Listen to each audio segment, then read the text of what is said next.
Chapter 235. Han Mingxi stared at him and asked, "If I don't have any plans, what does Prince plan to do?" Mo Shuyao lowered his eyes and said, "The Tianyi Pavilion spies in Guangling and into Chu State will all be eradicated in 3 days. As for the Han family, I do not have the authority to punish them. However, if the decree from the capital really comes, Sir Han should know what the contents will be." 9. Familial extermination. Han Mingxi murmured bitterly, "Big brother, for that woman, do you think you don't care about me or the Han family at all?" The hall was silent for a moment. Han Mingxi finally raised his head and said to Mo Shuyao, "The Han family has already expelled Han Mingyue from the family. From now on, Han Mingyue is no longer a member of the Han family in Guangling." Mo Shuyao raised his eyebrows slightly, who said that Han Mingxi was useless. Based on his decisiveness, Han Mingxi was definitely more suitable than Han Mingyue to be in charge of the Han family. Mo Shuyao nodded. "Since that is the case, I will also write to the emperor to declare the Han family's innocence." Han Mingyue lowered her eyes and said faintly, "Many thanks to Prince." Although he did not have a good impression of Mo Shuyao, Han Mingxi could not help but thank him. Even if the Han family and Han Mingyue broke off their relationship, once Han Mingyue really worked for Xiling in the future, the Han family would still not be able to escape the fate of being punished. Even if they were lucky enough to escape, the expenses needed to clear up the relationship would be enough to destroy the Han family. With Prince Ding's words, even the emperor would not question the Han family's innocence. The Ding kingdom and the 3 surrounding countries could be said to have a deep hatred. Even if the emperor himself colluded with the enemy, Prince Ding would not collude with the enemy. "I have one more thing to ask of Prince and Princess Consort." "Sir, please speak," Mo Shuyao said. A trace of determination flashed through Han Mingxi's eyes. He looked at Yi Li and said, "As the head of the Han family, Han Mingxi is willing to follow Prince and Princess Consort." Following as the head of the Han family meant that the entire Han family would support the Ding kingdom. "What are the conditions?" Mo Shuyao asked. Han Mingxi had made such a huge bet. "Of course, not without conditions." Han Mingxi said in a deep voice, "I only ask. If Big Brother lands in the hands of Wang Yi in the future, I ask Wang Yi to be magnanimous and spare his life." Han Mingxi was very clear that with Han Mingyue's future identity and position, it was impossible for her to not go against the Ding King's residence. At the same time, he was also clear that his eldest brother was far from being Prince Ding's opponent. Not only because his martial arts and wisdom were slightly inferior to Prince Ding's, but also because he did not have Princess Ding's assistance. That slut would only cause trouble for his eldest brother. Mo Shuyao chuckled in a low voice. Young Master Han is indeed loyal. Since young Master Han has so much confidence in this king, as you wish. If Sir Han has any matters in the future, just follow Princess Li's wishes and do it. Han Mingxi looked at Mo Shuyao with surprise, and then looked at Yi Li, who was sitting beside him. He bowed his head and said, "This subordinate obeys. I have disturbed Prince and Princess Consort. Farewell." Seeing Han Mingxi stand up and leave, Mo Shuyao thought for a while, and suddenly said, "Han Mingyue dared to let go so easily because he knows I's way of doing things. He knows that I will not harm the foundation of the Han family." Han Mingxi's feet paused for a moment, and then he walked out of the hall without looking back. "Why did you tell him this? And let him listen to me?" Yi Li looked at Mo Shuyao and asked in confusion. Mo Shuyao smiled and said, "Han Mingyue is loyal. Han Mingxi is also loyal. But Han Mingyue is more loyal, while Han Mingxi is more loyal to his brothers. My tone will let him know that I is scheming against his Han family's power one day, so I might as well tell him directly now. He is a smart person and knows what to choose. As for Princess Li, since she is already involved in this dispute, no one can withdraw. Princess Li, you need to have enough strength to protect yourself. Even if you don't have me, no one will dare to touch your strength. Also, Han Mingxi is arrogant and a bit of a schemer. If he refuses to obey me, even if he is loyal to me, he will have to obey me in public but oppose me in private. I don't think he will harm you. But Princess Li," as if thinking of something, Mo Shuyao looked at Yi Li with a serious expression. Yi Li raised her eyebrows. Mo Xiaoyao's voice was gentle and elegant. You can't be too good to him. Otherwise, Yili felt a bit uncomfortable under his strange gaze and asked, Otherwise, I will kill him, Mo Xiaoyao said in a low voice, but Yili could hear the seriousness in his words. At least not while I am alive. Yili's heart trembled. She reached out to hold his hand and said seriously, You will be fine. Mo Xiaoyao smiled faintly and stopped talking about this topic. All right, Princess Li. Let's continue talking about what we were talking about. Yili's memory was not bad. She raised her eyebrows and looked at Mo Xiaoyao and asked, What kind of woman can make someone like Han Mingyue so obsessed? Not to mention how many women Han Mingyue had seen. As the owner of the Wind and Moon Inn, which of the women in the Wind and Moon Inn wasn't multi-talented and beautiful? What kind of peerless beauty could make a man like Han Mingyue so infatuated? Mo Xiaoyao looked at Yi Li and said in a deep voice, Su Zuidi. Su Zuidi? Su Zuidi? Yi Li was a bit shocked. Su Zuidi is not dead. Mo Xiaoyao nodded faintly, as if he did not care that his ex-fiancée was not dead. He also did not care that his former good friend Han Mingyue was obsessed with his ex-fiancée. In just a moment, Yi Li's mind was filled with countless thoughts. After a while, she asked, The person who wanted Han Mingyue to kidnap me last year was Su Zuidi? She is now in West Hill, and she has something to do with the Emperor of Shiling's wife? Mo Xiaoyao looked at Yi Li apologetically and nodded.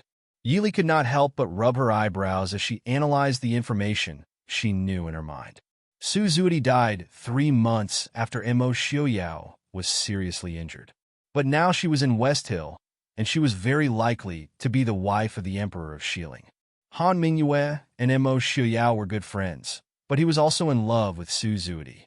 After Su Zuidi died, Han Mingyue and Mo Xiaoyao broke off, but it was obvious that Han Mingyue had betrayed Mo Xiaoyao. In other words, Han Mingyue and Su Zuidi had done something to betray Mo Xiaoyao. But there shouldn't be any secret relationship between the two. Judging from Han Mingxi's attitude towards Su Zuidi should be using Han Mingyue. Miss Su's death was due to Han Mingyue's help. Mo Xiaoyao raised his eyebrows slightly and smiled faintly. Li Li is indeed quick-witted. Yi Li smiled faintly. It's not hard to guess. To be able to hide the fact that Miss Su is still alive from so many people, one must have great power. But although Elder Su is highly respected, the Su family does not have much power in the capital. If you didn't help Miss Su fake her death, then only the Tianyi Pavilion's master, who was very close to Miss Su and admired her, could do it. You wouldn't do such a boring thing, right? Judging from his attitude towards Su Zuidi, he didn't seem like someone who would easily let his fiancée fake her death to escape the marriage. Mo Xiaoyao's expression was not very good, but there was no anger or resentment. He simply didn't want to talk about it. Yi Li tilted her head and thought, Actually, compared to why Miss Su faked her death, I'm more curious about why she went to West Hill after faking her death. If she simply didn't want to marry a seriously injured and disabled person like Mo Xiaoyao, she could have found a Mr. Right in the Chu state with her beauty after faking her death, or she could have simply been together with Han Mingyue. Leaving some aspects aside, Han Mingyue was definitely one of the best Mr. Right in the eyes of women. Judging from Mo Xiaoyao's attitude towards Su Zuidi and Han Mingyue all these years, even if the two of them were really together, Mo Xiaoyao probably wouldn't retaliate. A lady from a noble family who had lived in the capital since she was young, but after faking her death, she ran thousands of miles to West Hill State. Chapter 236. Is it convenient to talk about Miss Su's current identity? Yi Li asked curiously. Noble Consort Qingrong of the Shiling Kingdom. By long, Noble Consort Qingrong? Yi Li raised her eyebrows. Even if she had no general knowledge, she still remembered that the title of Noble Consort seemed to have only one word. So Su Zuidi's status in the Shiling Kingdom was not low. Looking at Mo Xiaoyao, Yi Li decided not to ask. She only needed to know that between her and Su Zuidi, Mo Xiaoyao was definitely on her side. As for the noble consort Qingrong of Shiling, who obviously had feelings for Mo Xiaoyao, or was somewhat unwilling to give up, it was better for her to think about it herself. It was obviously not a good topic to discuss with her husband about his ex-fiancée. Yili decided not to talk about it, but Emo Shuyao did not think so. He said calmly, "The Bai family is one of the 4 major surnames in the Xiling Kingdom. Most of the empresses and noble consorts of the Xiling Kingdom were from the Bai family. This included the current emperor of Xiling's empress. Bai Long entered the palace 7 years ago. At that time, she was named Consort Rong and was favored by the emperor of Xiling. After the empress passed away, she was named Noble Consort Qingrong. If the emperor of Xiling had not personally asked the emperor of Xiling to name Noble Consort Hui, who was also from the Bai family, as his empress, she would have been the emperor of Xiling's empress by now." Yili was silent. In less than 10 years, she went from being the second son of the Prince Ding Mansion of the Chu State to almost being the empress of the emperor of Xiling. It had to be said that Miss Su's life was very legendary. Looking at Emo Xiuyao's expression, Yili hesitated and asked, "Did you know later that she was not dead, or did you know all along?" Emo Xiuyao's lips sank slightly and said, "At that time, I had not recovered from my injury. When I knew, Han Mingyue was about to take her out of the capital." "You didn't do anything?" Yili was curious. With Emo Xiuyao's original personality, even if he didn't immediately kill Han Mingyue and Su Zuidi, he wouldn't let them leave the capital unharmed. Or if Emo Xiuyao really loved Su Zuidi, he wouldn't have let her leave the capital. Emo Xiuyao glanced at her. "I was in a bad mood at the time, so I didn't intend to kill them. However, Elder Su rushed over and personally knelt on the ground to beg me. Elder Su is my first teacher. Su Zuidi's father saved my elder brother's life. Her elder brother also died in that battle to save me. After I calmed down, I let them go." Yili nodded silently. If anyone told her that Emo Xiuyao loved Su Zuidi to the bone again, she would throw them into the water to wash their eyes. The man's voice was as calm as a stranger's. However, even a beauty like Su Zuidi couldn't move Emo Xiuyao's heart. Have you ever liked Su Zuidi?" Emo Xiuyao looked at Yi Li in surprise. He nodded with a faint smile and said, "Of course I have." Yi Li slightly knit her brows and ignored the uneasiness in her heart. "Then why now?" Emo Xiuyao interrupted her and said, "She is my fiancée. We grew up together, and she might even be my wife in the future. Moreover, she is very beautiful, talented, and has a good temperament. Why don't I like her? However, she always seems to think that I am not good enough for her. After I was injured, she wanted to fake her death and leave. Because of her father and brother, I let her go. Then we don't have any relationship anymore, right?" Yili nodded. To sum up Emo Xiuyao's words, Emo Xiuyao had once felt that Su Zuidi was a perfect fiancé. The men in the Ding King's residence had always been faithful, and it wasn't just a matter of love. As long as they recognized their wife, they would treat her well. So this was the so-called truth of mutual love that was spread in the capital. Since Su Zuidi chose to leave in the end, she naturally had nothing to do with Emo Xiuyao. So in the eyes of Emo Xiuyao now, Su Zuidi was just a stranger. She could even be an enemy now. Guangling City itself did not have many things to deal with. But Han Mingxi's actions were very swift. On the same day, the news of Han Mingyue being expelled from the Han family and that the Han family had changed hands with the second young master came out of Guangling City. Even the people of Guangling City did not know much about Han Mingxi. They only knew that the Han family had this second young master and nothing else. Now that the Han family had changed hands, all the wealthy merchants and officials in Guangling City naturally had to pay attention. In this somewhat unexpected hubbub, Emo Xiuyao and Yi Li quietly left Guangling City and headed towards the Chu capital. Just as they returned to the capital, Emo Xiuyao was summoned by the emperor to the palace to discuss matters. Yi Li did not care about how Emo Xiuyao would explain her disappearance and appearance in Yonglin City. She was already entangled by the people in the palace who were concerned about her. With great difficulty, she managed to appease the wet nurse and Mother Lin. After listening to Steward Emo and Mother Sun report on the recent affairs of the Ding Palace, Yi Li was thinking of going to see Qing Wan and Qing Yu, who were still recuperating when a servant came to report that Lord Yi and old Madam Yi were asking for an audience. Compared to last year's flush of success, this year's minister Yi could be said to be covered in dark clouds. At the beginning of the year, Princess Ding's third daughter went missing in the palace. The Zhaoyi's second daughter and little grandson were burned to death. Not even 2 months had passed, and the Yi family had not recovered yet. The fourth son-in-law suddenly rebelled. Although the emperor had not yet vented his anger on the Yi family, Minister Ye's days were not so good. Occasionally, Minister Yi could not help but wonder if the heavens did this to him because they did not like him. Therefore, after hearing the news that Prince Ding and Princess Ding had both returned to the capital, Minister Yi did not care about putting on the airs of a father and waited for Yi Li to come home to pay his respects. He directly brought old Madame Yi to the door. Yi Li stepped into the reception pavilion and saw Minister Yi and old Madame Yi's obviously old and haggard appearance. She raised her eyebrows in surprise. "Father, grandmother. Lear, you finally came back safe and sound." Grandmother was worried to death. Old Madame Yi pulled Yi Li to tears. Yi Li smiled faintly and said, "I made grandmother worry. It's Li Er's fault." Minister Yi looked at this daughter strangely. He always felt that something was not right. Although he was not very willing to get along with this daughter since his wife passed away, this did not prevent him from knowing Yi Li's situation. This third daughter was quiet and did not like to talk since childhood. But like his wife, she seemed to be born with the grace and elegance of a noble family. But this time when he saw her, Minister Yi keenly found that there seemed to be something between her eyebrows.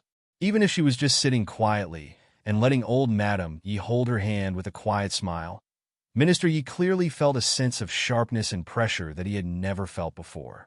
He could not help but think of the rumors he heard before about Princess Ding suddenly appearing in Yongzhou and helping General Murong to guard Yonglin. Although not many people knew this news, Minister Yi was the Emperor, Prince Li, and Prince Ding's father-in-law. Naturally, he had some unknown channels of information. The credibility of the information he received was definitely much more real than the rumors outside. Looking at the gentle woman with a smile in front of him, Minister Ye's heart was filled with mixed feelings.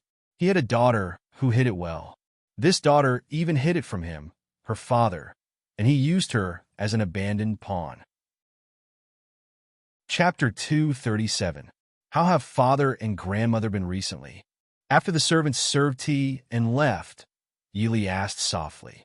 Minister Yi froze for a moment and looked at Yi Li's expression before replying. "They're fine, but your fourth sister, she..." Yi Li raised her eyebrows. Prince Li didn't take fourth sister with him when he left the capital. Minister Yi shook his head. Fortunately, Mo Jingli didn't take Ying away. Otherwise, the Yi family and Prince Li wouldn't be able to escape the crime of conspiring to rebel. Although Yi Ying was now under house arrest, the emperor finally believed that the Yi family didn't wallow in the mire with Prince Li. Yi Li lowered her head and thought for a moment before asking, "Who did Prince Li take with him when he left the capital?" Minister Yi had nothing to hide and said in a deep voice, "He only took that woman from Nanjiang. Even consort Xianzhao was left in the capital. The Empress Dowager has already brought consort Xianzhao to the palace. But now that Prince Li has rebelled, the Empress Dowager's life isn't easy." Thinking of this, Minister Yi felt regret in his heart. It was true that he was the Empress Dowager's man, and he was biased towards Prince Li. But he never thought that Prince Li would suddenly rebel. If he had known that Prince Li was so crazy, he would have followed the emperor wholeheartedly. At least he had a Zhaoyi daughter and a prince's grandson. Now he had nothing. Fourth sister is under house arrest by the emperor? Yi Li raised her eyebrows and asked, "Why didn't Prince Li take her away? After all, she is his legal wife. Prince Li should not know what will happen to her if he leaves her in the capital." Minister Yi sighed helplessly and said, "Ying is already 2 months pregnant. It's not suitable for a long journey." Yi Li's mind turned. She looked up at Minister Yi and old Madame Yi and smiled faintly. Prince Li doesn't know that fourth sister is pregnant, right? No matter how cruel Mo Jingli was, he wouldn't abandon his own flesh and blood. Not to mention that Ying was pregnant with his only child. The only possibility was that he did not know that Ying was pregnant, and Ying had found an excuse to stay. Old Madame Yi felt a bit guilty under her gaze and said embarrassedly, that Princess Xixia isn't a good person and Prince Li spoils her too much. With Immerse scheming, the child would be gone before she could even reach Lingzhou.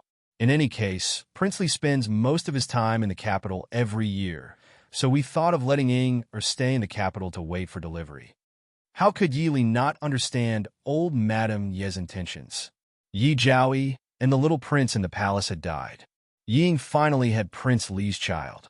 Naturally, she wanted to keep the child in the capital so that the child could be close to the Yi family in the future. But they didn't expect that Mo Jingli didn't even bother to inform them that he was going to attack. However, they had inadvertently saved the Yi family.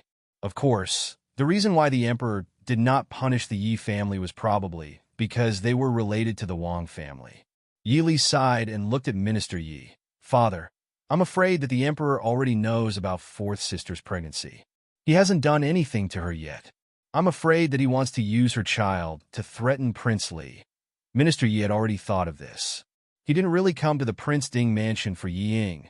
Then Yi Li raised her hand to stop him from speaking. She looked at Minister Yi and said, Father, this official knows that I don't understand. But the most taboo thing for those in power is for the people below to be disloyal. Father, you can't really think that the emperor doesn't know anything, right? In Li Er's opinion, Prince Li is not the opponent of that person in the palace. Minister Ye's expression changed slightly. You mean? Yi Li lowered her head and drank tea. She didn't answer and let Minister Yi sit there with his expression changing. Old Madame Yi couldn't sit still and quickly asked, Lear, what should we do now?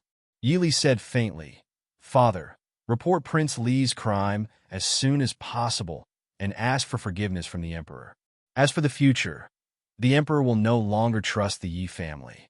So, Father, it's best to ask the emperor to remove you from the position of minister.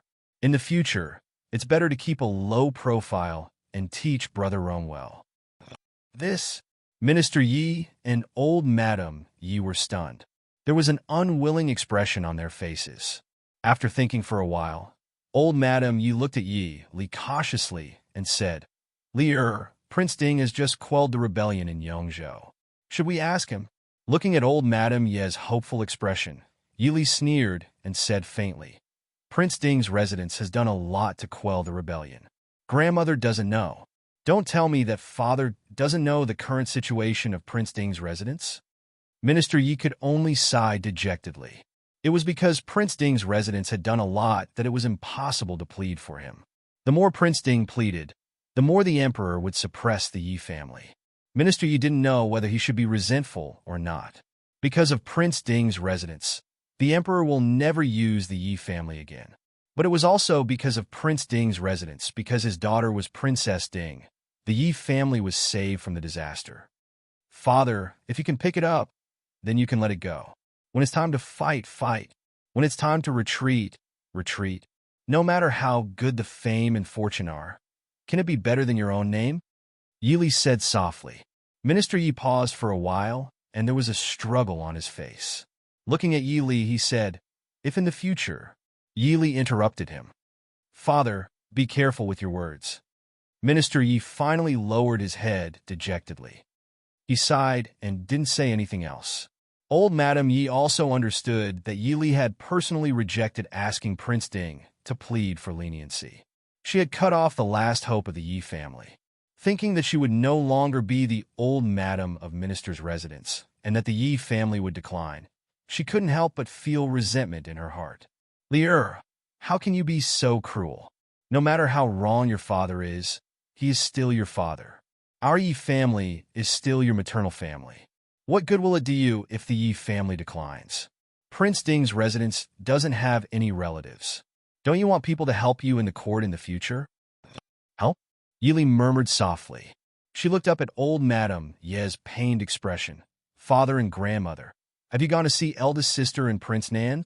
Old Madame Yi was speechless. They had already gone to Prince Li's residence when he was in trouble. Unfortunately, Prince Nan's residence had closed its doors and refused visitors. They didn't even see Prince Nan and Prince Nan. Only a few days ago, Yi Zhen had quietly returned to Ye's residence once. The meaning behind her words was that Prince Nan's residence couldn't help. After all, As a subject, no one dared to provoke a rebellion. Last year, eldest uncle mentioned to me that father had been cautious all his life. These 2 years, he was a bit arrogant. I also mentioned it to grandmother.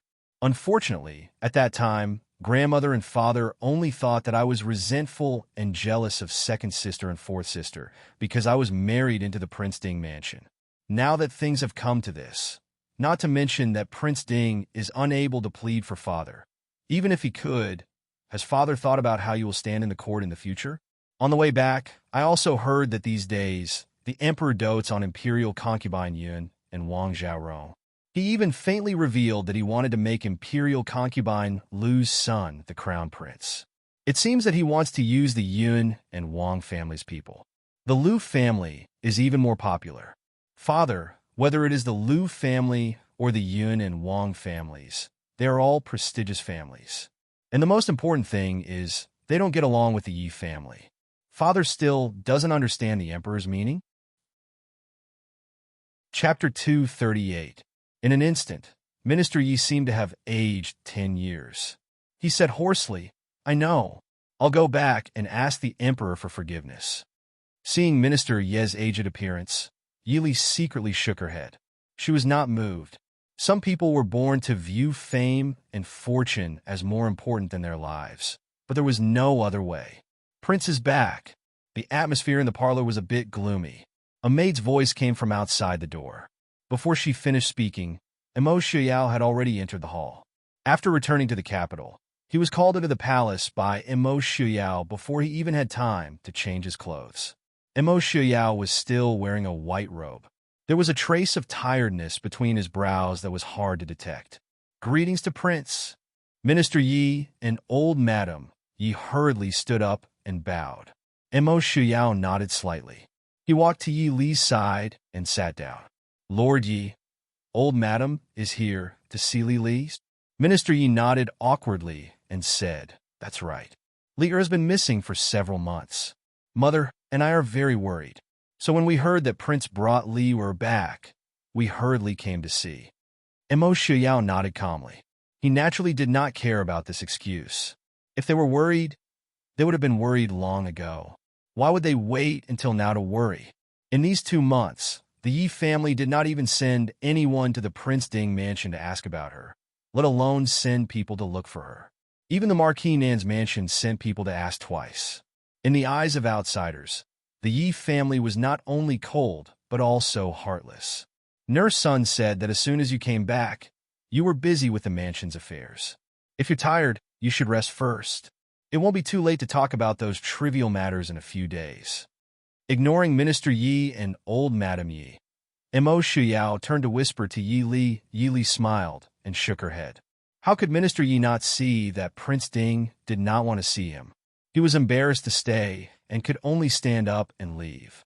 Looking at the cultured and elegant man sitting beside Yi Li, who could not conceal his awe-inspiring majesty, other than the silver mask that covered half of his face, where did he look sickly and disabled?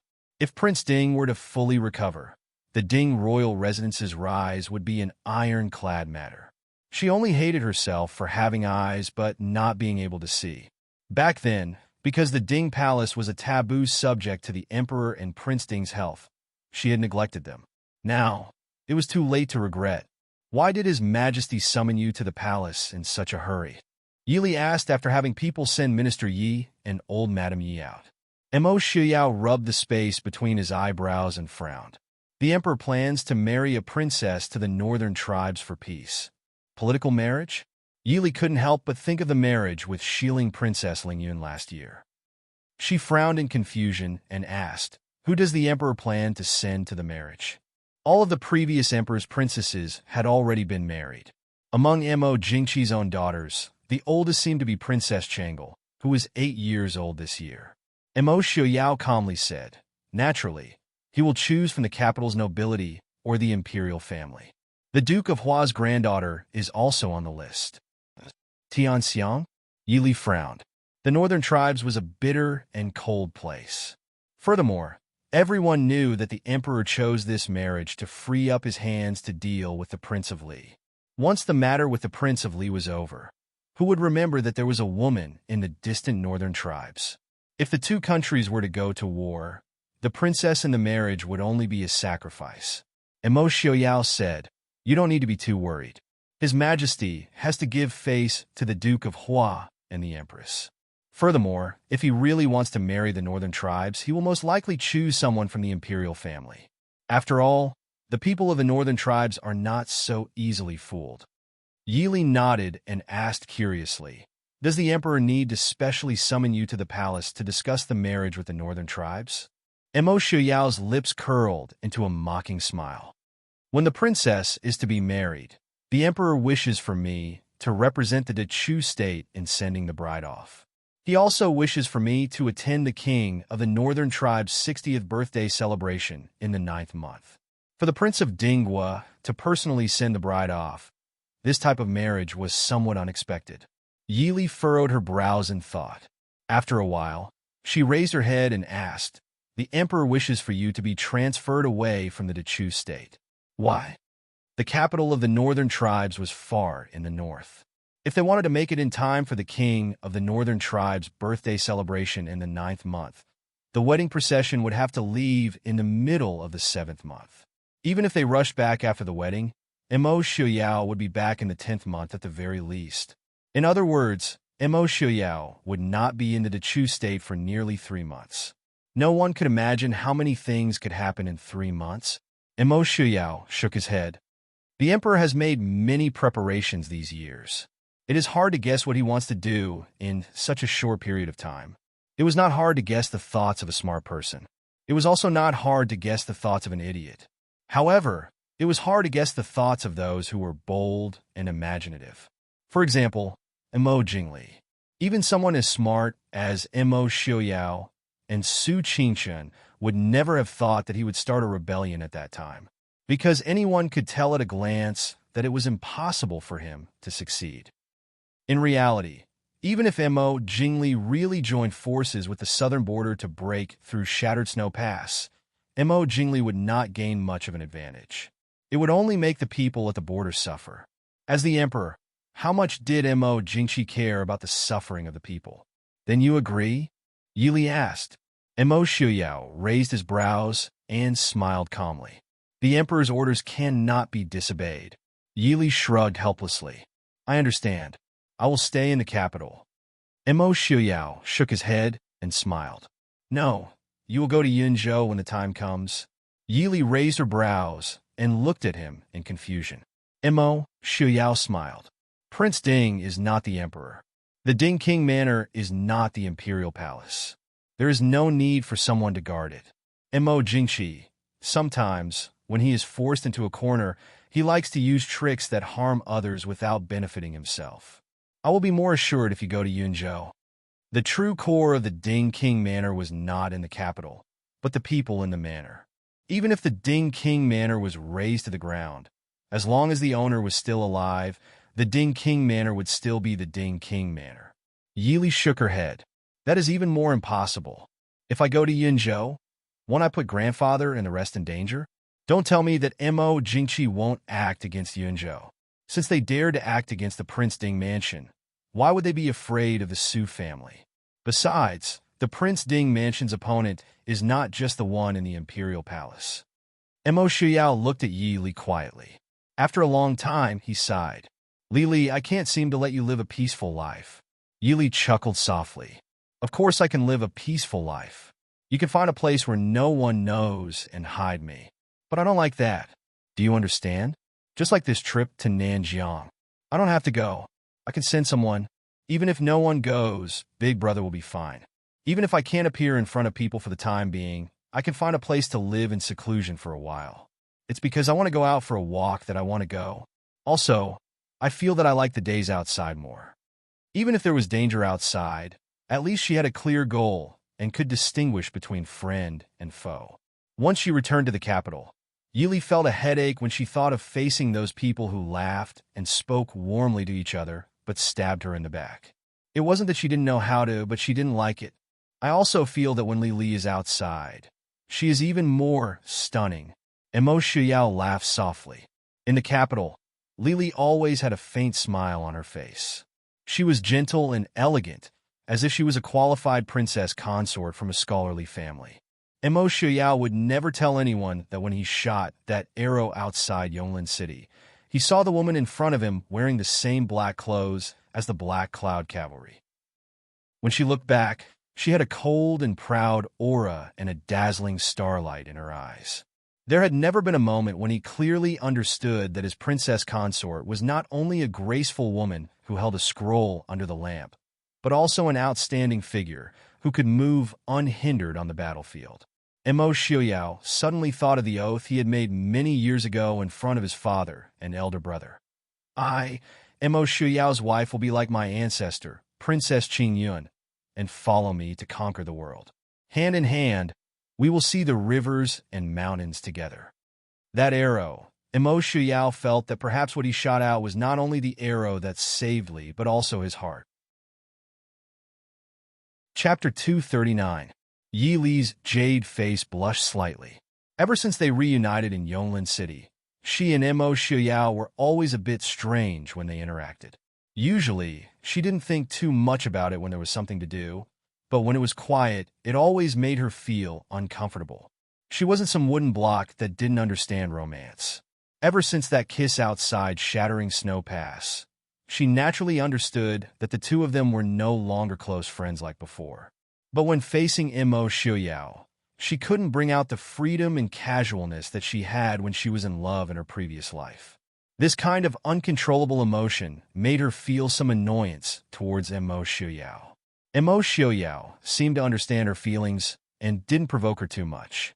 But when the two of them interacted in private, they were more intimate and gentle than before. How are Qing Wan and Qing Yu? Can you let them out? Yi Li tilted her head and asked in a low voice. Mo Xiao smiled faintly. It's nothing. Not letting them out is for their safety. Now that you've safely returned, it's naturally fine. I'll let them out later. Returning to her own courtyard, Qing Wan and Qing Yu's complexions were really good. It seemed that no one had made things difficult for them in these 2 months. Qing Xia and Qing Shuang were also busy surrounding Yi Li, giving her tonics and new clothes as if she had suffered greatly outside. Yi Li was helpless and could only let the servant girls busy themselves. When they calmed down a little, she sent Qing Xia and Qing Shuang away, leaving only Qing Yu and Qing Wan in front of her. Nubi has been negligent. Wang Fei, please punish. The room quieted down and Qing Yu and Qing Wan both knelt down. Rise. Yi Li frowned and looked at the two, asking, have you been well these 2 months? Qing Yu and Qing Wan couldn't help but wipe their tears. Qing Wan nodded repeatedly and said, we are fine, but we are very worried about the princess. If anything happens to the princess, we won't have the face to see the old master and the eldest master, even if we die 10,000 times. Seeing the obvious joy and relief on their faces, Yi Li also understood that these 2 girls had been worried for the past 2 months. She sighed softly and said, what are you hiding? I understand Prince's temperament. You are my people. If you didn't hide something from me, he wouldn't have put you under house arrest for the past 2 months. Is it inconvenient to tell Prince? Or is it something you can't even tell me? The two of them couldn't help but glance at each other. They looked at Yi Li with hesitation in their eyes. Yi Li didn't rush them. She just looked at them indifferently.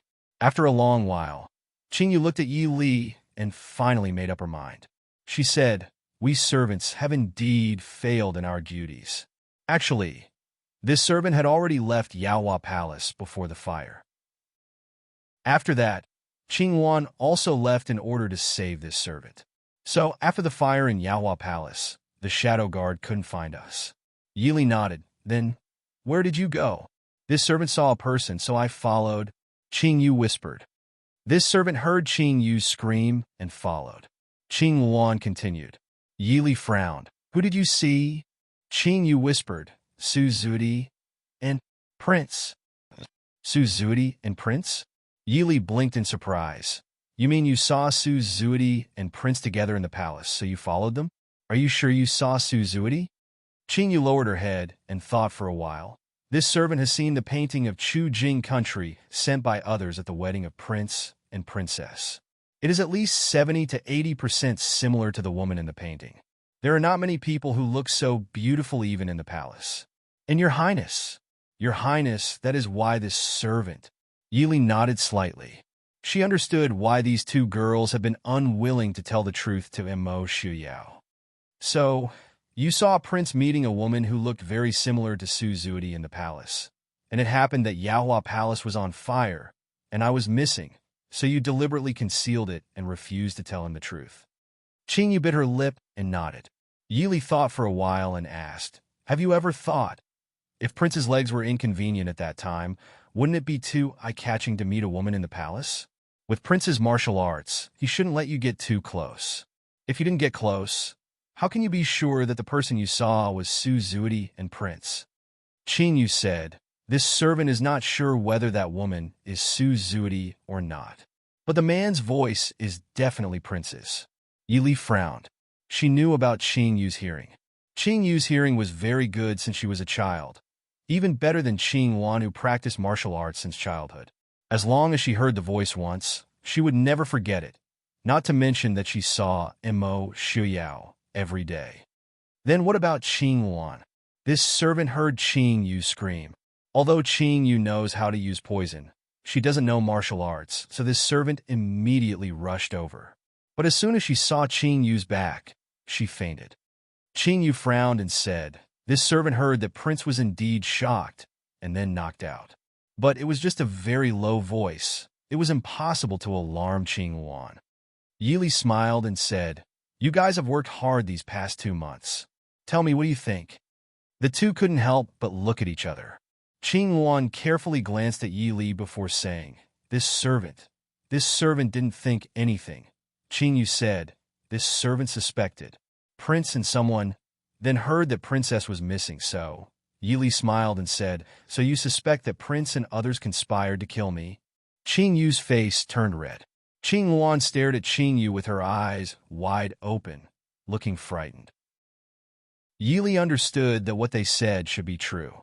After all, Qingwan and Qingyu lived separately in these 2 months. There was no chance to see each other at all. The secret guards had also found them from different places. Unless they had made a confession before the secret guards found them, there was nothing they could say about the two of them. These 2 months, Qingwan was very quiet. It was just that in the beginning she cried every day. On the contrary, Qingyu, who had always been quiet, always tried to escape, and was always hostile to the people in the Wangfu. If it was because Qingyu saw Immerse and Qingwan didn't see him, it would make sense. After thinking for a while, Yili nodded and said, I understand. Qingyu, don't mention this matter again in the future. I believe in Prince, understand? Qingyu frowned slightly and wanted to say something. Yili said faintly, sometimes, what you hear with your ears may not be the truth. Have you ever thought that if it was really Prince, with Prince's meticulous mind, would he appear in the palace on the day he knew that I entered the palace? In addition, the biggest flaw is that all of you are still alive. You were knocked unconscious because you found out about Prince.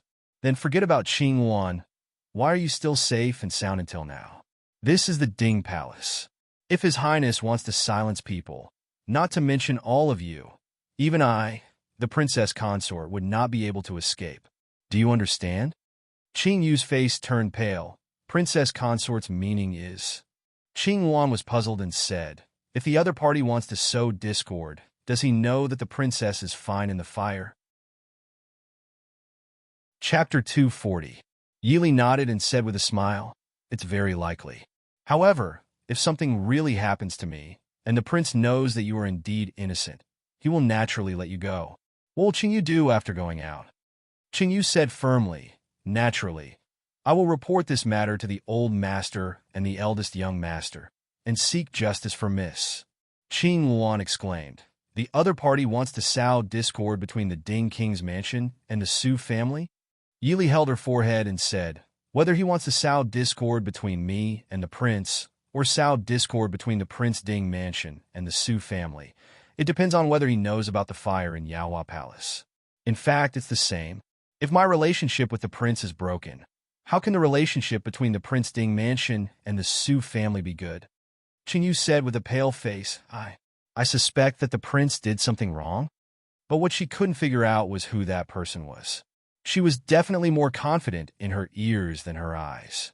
It doesn't matter. Fortunately, the prince also suspected that you knew something dangerous, so he put you under house arrest. Now, there are no bad consequences. As for the prince you mentioned, I will check what's going on later. Yi said with a smile, and a cold light flashed in her eyes. Sure enough, as soon as she returned to the capital, there were endless troubles. Then let her see if there was a second Su Zuidi and Mo Xiuyao in the capital. Qingyu nodded seriously and said, This servant also wants to know who can deceive this servant's ears. Yi smiled faintly. Seeing with one's own eyes could deceive people, let alone hearing with one's ears. However, she also wanted to know who could know her and the people around her so well. Yi told Mo Xiuyao about Qingyu and Qing Luan, and Mo Xiuyao turned around and ordered people to investigate. No matter who the person impersonating Mo Xiuyao was, that woman was definitely not Su Zuidi. There was someone who wanted to use this matter to sow discord between the two of them and even the relationship between the Prince Ding mansion and the Su family. It could be seen that this person absolutely understood the Prince Ding mansion and Mo Xiuyao himself. As for being impersonated, Mo Xiuyao wasn't worried at all. This was because the subordinates in King Ding's residence had always accepted orders and not people. Although the prince and princess consort were not an exception, but everyone knew that Prince Ding would never casually give orders to the people below him. Moreover, if those shadow guards couldn't even recognize the real prince, they wouldn't be able to survive. On the second day after returning to Beijing, Yi personally went to the Su family to visit her uncle and aunt. Although ordinary people didn't know about what happened in Yonglin City, it definitely couldn't be hidden from the influential officials in the palace who had various channels of information. Moreover, Mo Xiuyao had recovered and naturally had to take on the responsibility of being the prince of Ding country, so Yi, Princess Ding, naturally didn't need to deliberately keep a low profile. As soon as she stepped into the Su family's residence, Su Qingyin came out like a gust of wind, pulling Yi and chattering nonstop. Seeing this, the veins on Su Hongyin's forehead were throbbing. Qingyin! Su Qingyin's face stiffened, and he winked at Yi for help before turning back to smile at Su Hongyin. Second uncle, aren't we happy to see Sister Li come back? Su Qingzi looked at him indifferently and didn't say anything. Su Qingbai glanced at him unhappily and said, We are all very happy that Li Ber is back. Look at you. Fortunately, we're not in Yunzhou. If grandfather and father saw you, they would definitely punish you. Su Qingyin shrunk his neck and made a face at his fourth brother. Yi felt warmth in her heart when she saw her relatives. She smiled and said, Second uncle, second brother, fourth brother, don't blame fifth brother. Li is also very happy to see you after not seeing you for a long time. Su Hongyin looked at Yi and nodded with satisfaction. It seems that you didn't suffer outside these days. Your complexion is much better than when you were in Beijing. Madame Su had already come forward and pulled Yi to ask about her well-being. She felt sorry for her for going out alone and felt that she had lost a lot of weight and needed to be nourished. Knowing that they had serious matters to discuss, Madame Su pulled Yi aside and said a few words. Then she turned around and ordered the kitchen to prepare lunch, leaving her husband and sons alone. After entering the study and sitting down, before she could say anything, Su Qingyin couldn't stop fidgeting. He looked at Yi and said, Sister Li, you really want to guard Yonglin? Yi raised her eyebrows in surprise and said, Even you know about it? It seems that news spread quickly in the border city. Su Qingyin waved his hand and said, Sister Li, you don't know. Some news is indeed a secret outside, but once it reaches the capital, it's no longer a secret. There are many people who know about this. A few days ago, someone asked me about you in a roundabout way. Humph! Are you bullying me because I'm young and easy to fool? Su Qingzi nodded and looked at Yi. Little Wu is right. There aren't many sources of information that can reach Shattered Snow Pass. But in this capital, there aren't many secrets that can be hidden. Yi waved her hand and said, That's fine. I've already discussed this with the prince. Originally, it wasn't a secret that Princess Ding could mobilize the Black Cloud Cavalry. After all, I went to Yonglin on the battlefield. There are many things that can't be hidden even if I want to. It doesn't matter if people know about it. Su Hongyan frowned and said, Prince means, looking at the beautiful niece in front of him who looked similar to his little sister. Su Hongyan wasn't sure if it was what he thought. After all, although the Ding prince didn't like women, he was very respectful to the princess regardless of her background. But the princess who truly controlled the military power of the Prince Ding mansion was only Princess Qing Yun 100 years ago. If Prince Ding and Lier, although he was happy that Prince Ding valued and trusted his niece, Su Hongyan was worried about this. Once she controlled the military power of the Ding mansion, Lier would no longer be as simple as a princess. When the time came, the problems that she would face wouldn't be something that her uncle could help her with. Yili looked at Su Hongyan and said seriously, Lier understands uncle's worries, but since the day of the wedding, Lier has been tied to the Prince Ding mansion. If some things can't be avoided, then there is no harm in facing them head-on. It's better to have two people than one. Su Hongyan couldn't help but sigh. Although he didn't ask about the emperor's actions in court these days, it wasn't that he didn't understand. Ever since Prince Li raised his troops, the emperor had supported the Liu, Wang, and Yun families. It could even be said that he didn't hide the fact that he used the eradication of Prince Li's faction to suppress the former officials of the Prince Ding mansion. These years, the emperor had placed many people in court. Now, the Wang and Yun families had suddenly replaced the original Yi family and even had the tendency to surpass the Hua family. What was worse was that for some reason, the Liu, Wang, and Yun families had secretly formed a group.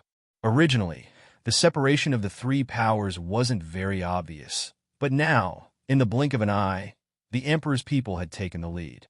Su Qingyin wouldn't believe that the emperor's actions were to deal with Prince Li. Su Hongyan naturally understood that the emperor didn't put his younger brother in his eyes. His true goal was always the Prince Ding mansion. Chapter 241. Su Qing's voice was cold as usual, but there was a faint warmth in his eyes as he looked at Yi Li. If Li Mer has the ability, then there's no harm in accepting it. Su Hongyan nodded helplessly and looked at Yi Li lovingly. Your first uncle mentioned it in his letter a few days ago. Since you were able to bring people to Yongzhou, he probably guessed Prince Ding's intentions. But you have to be careful in the future. Other than your third brother, everyone in our family is a scholar, so I'm afraid they won't be of much help. Su Hongyan wasn't a military officer, but that didn't mean he didn't understand military officers. Military officers were different from civil officials, especially famous generals on the battlefield. They didn't care about your identity or status. If you couldn't convince the public, even if you were the emperor's daughter, they wouldn't listen to you. Yili nodded and smiled. Second uncle, don't worry. This time in Yongzhou, Prince Ding gave me a pretty good lieutenant under General Morong's command, as well as the Black Cloud Cavalry's commander who was guarding Yonglin. We can all be considered acquaintances, so there's no need to worry too much. As for the other matters, we can talk about it later. Su Hongyan's brows relaxed as he nodded. Prince Ding is still the most considerate. Su Qingyin smiled. If he knew Li could lead the Mahist army, why would third brother run to the barracks himself? Wouldn't it be fine if he just followed Li? Su Hongyan glared at him. Nonsense. If Qingfeng didn't have a future in the barracks, wouldn't he be a burden to Li? If he had a future, why wouldn't it be the same? Su Qingyin blinked.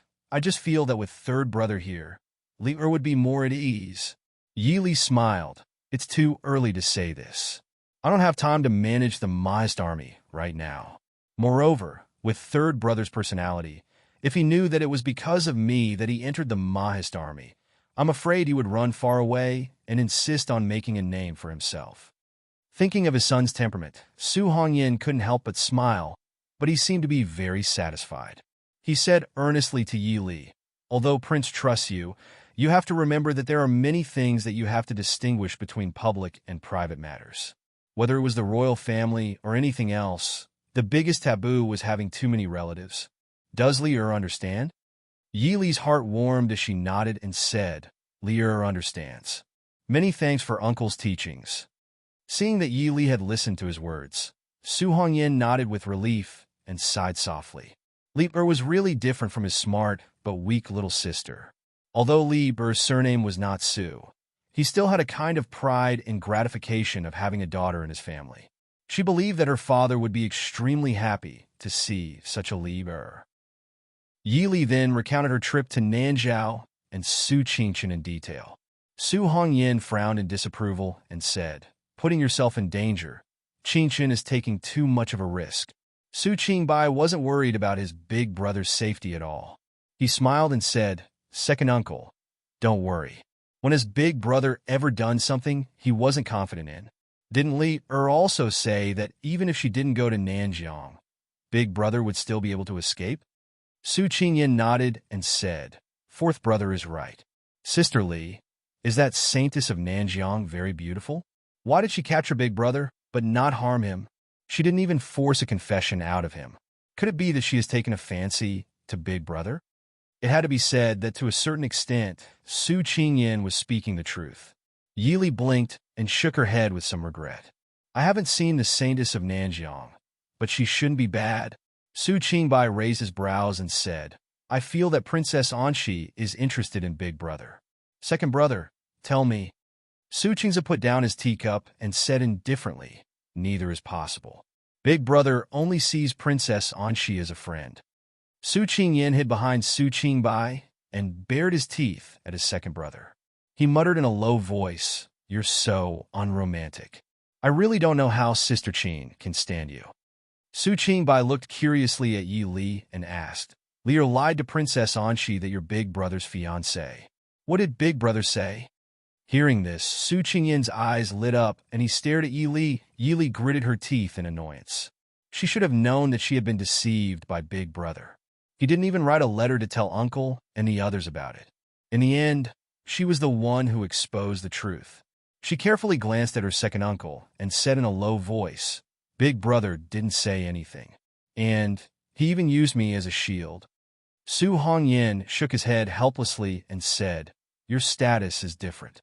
Although it's important to investigate your big brother's whereabouts, you have to be careful about your reputation." Li Er understands. Su Hongyin didn't reprimand her. Yi Li sighed in relief and laughed crisply. "Right. I haven't congratulated second brother, fourth brother, and fifth brother for passing the imperial examinations." Su Hongyin shook his head and glared at Su Qingyin in annoyance. Although things hadn't been going well since the beginning of spring, the triennial imperial examinations were still held as usual. Originally, it wasn't a big deal. After all, no one thought that the sons of the Su family would fail. However, the fact that the three sons of the Su family had passed the imperial examinations at the same time inevitably raised eyebrows. Su Qingyin pursed his lips in grievance and said, "I was just casually writing." Who knew that the questions this year would be so simple? Under the gaze of everyone in the room, Su Qingyin finally couldn't argue anymore and could only lower his head guiltily. How could he say that he had given it his all because some son of a noble family had mocked him a few times? Yi Li smiled and said, "So this time, second brother came in third, fifth brother came in fourth, and fourth brother came in 19th? Su Qingyin stole a glance at Su Qingbai and lowered his head even more guiltily. Of course, he knew that fourth brother's talent was definitely above his own. Second brother could definitely leave the top and second place far behind. However, they had purposely held back their true abilities. He had indeed done his best, but he had only gotten fourth place. Seeing Su Qingyin's guilty appearance, Yi Li advised, "Second uncle, this is nothing. If fifth brother really failed, I'm afraid that people would be suspicious." Su Hongyin frowned and said, he shouldn't have participated in the imperial examinations this year. Speaking of this, Su Hongyin also felt helpless. Qingyin was only 14 years old, and Qingbai was only 16 or 17. As a man, even if he was a member of the Su family, who didn't want to be famous and have a good achievement, the children of the Su family, whether it was the steady Su Qingza or the lively Su Qingyin, if they weren't part of the Su family, they would definitely be the top scorers of the imperial examinations. Their future prospects would naturally be limitless. However, as part of the Su family, they could only have empty ambitions. They could enjoy the false reputation of the Su family, but they couldn't do anything. This was all because of the Su family's reputation. Su Hongyan would always remember the heavy and apologetic expression his father had when he left the capital with his eldest brother. He used to have the heart to help the world, but unfortunately, the royal family didn't need his ambition.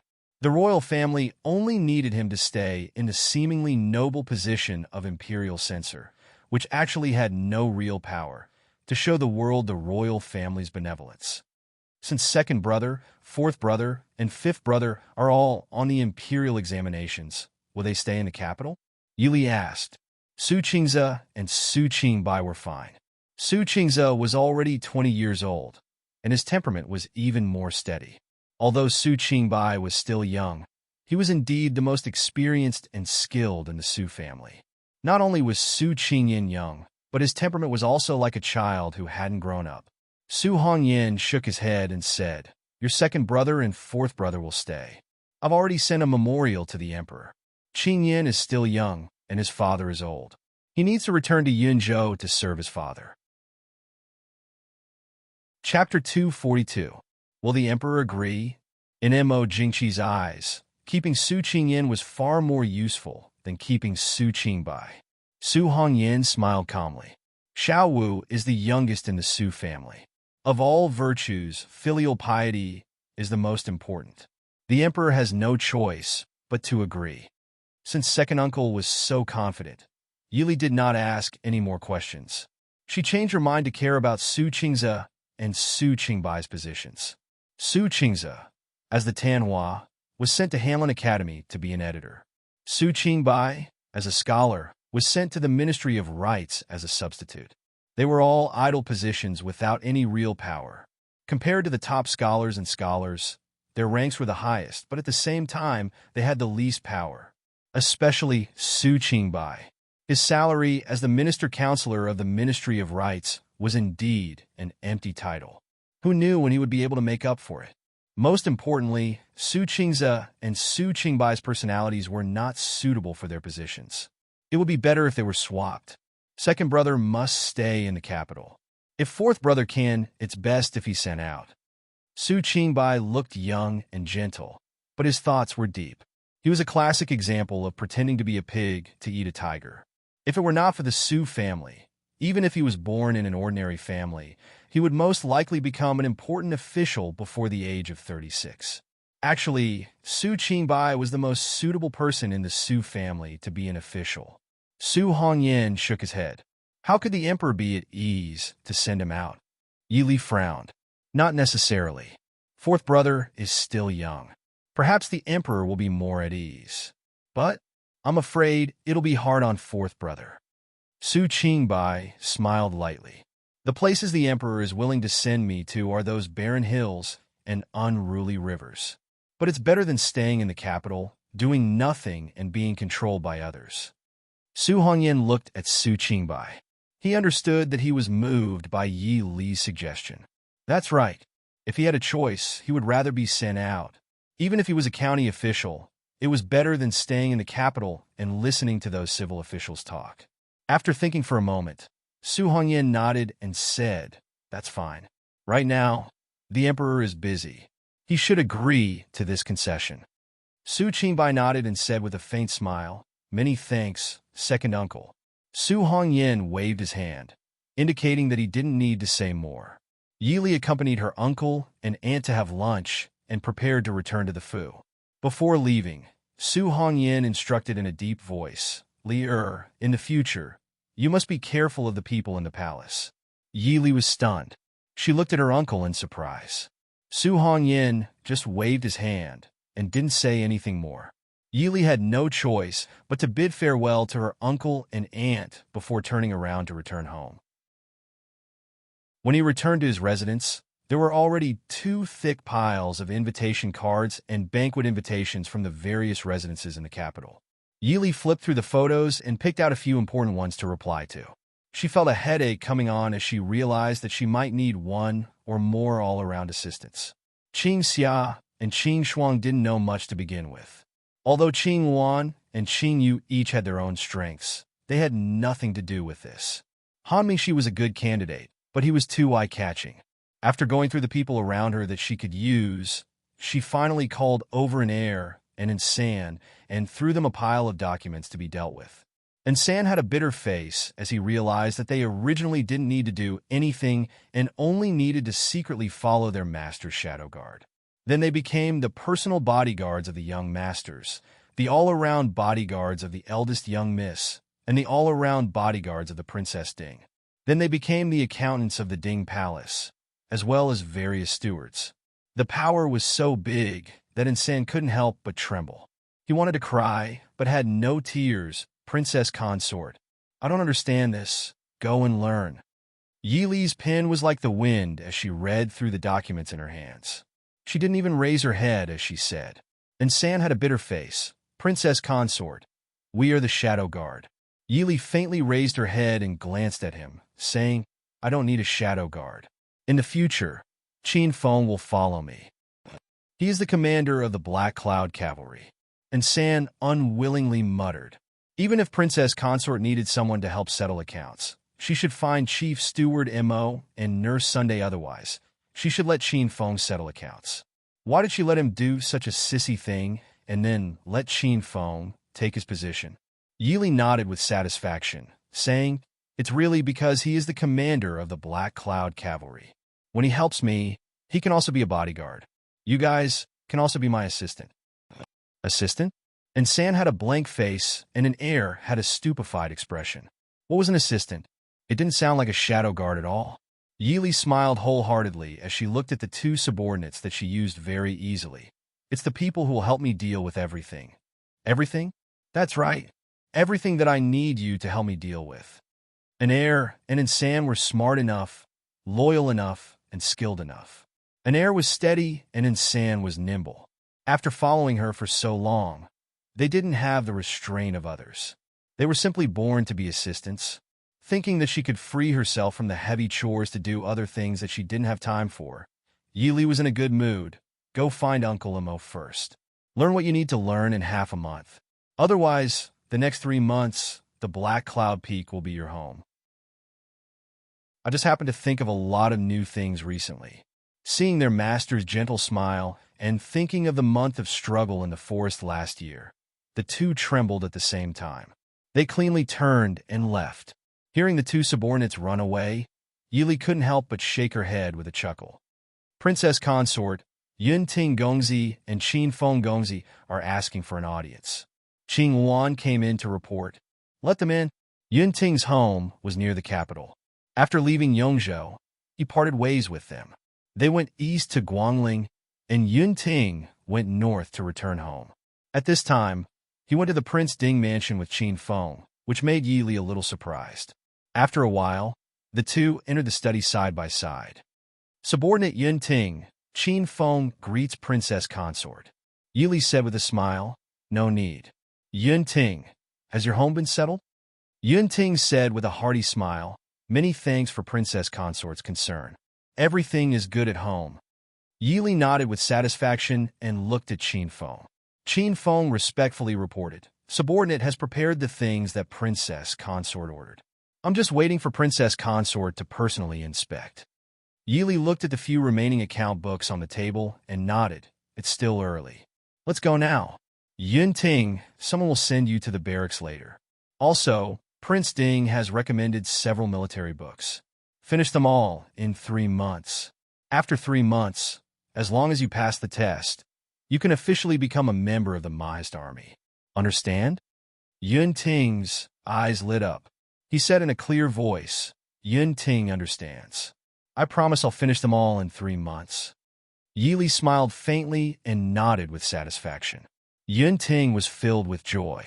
Because of the ecstasy of being able to enter the Mahist army, he forgot to ask how many books there were and what he was going to do in the barracks in the next 3 months. Because of this, he was not like this for the next 3 months. After changing into men's clothing, Yi Li took Qin Feng out of the Fu with slight anticipation.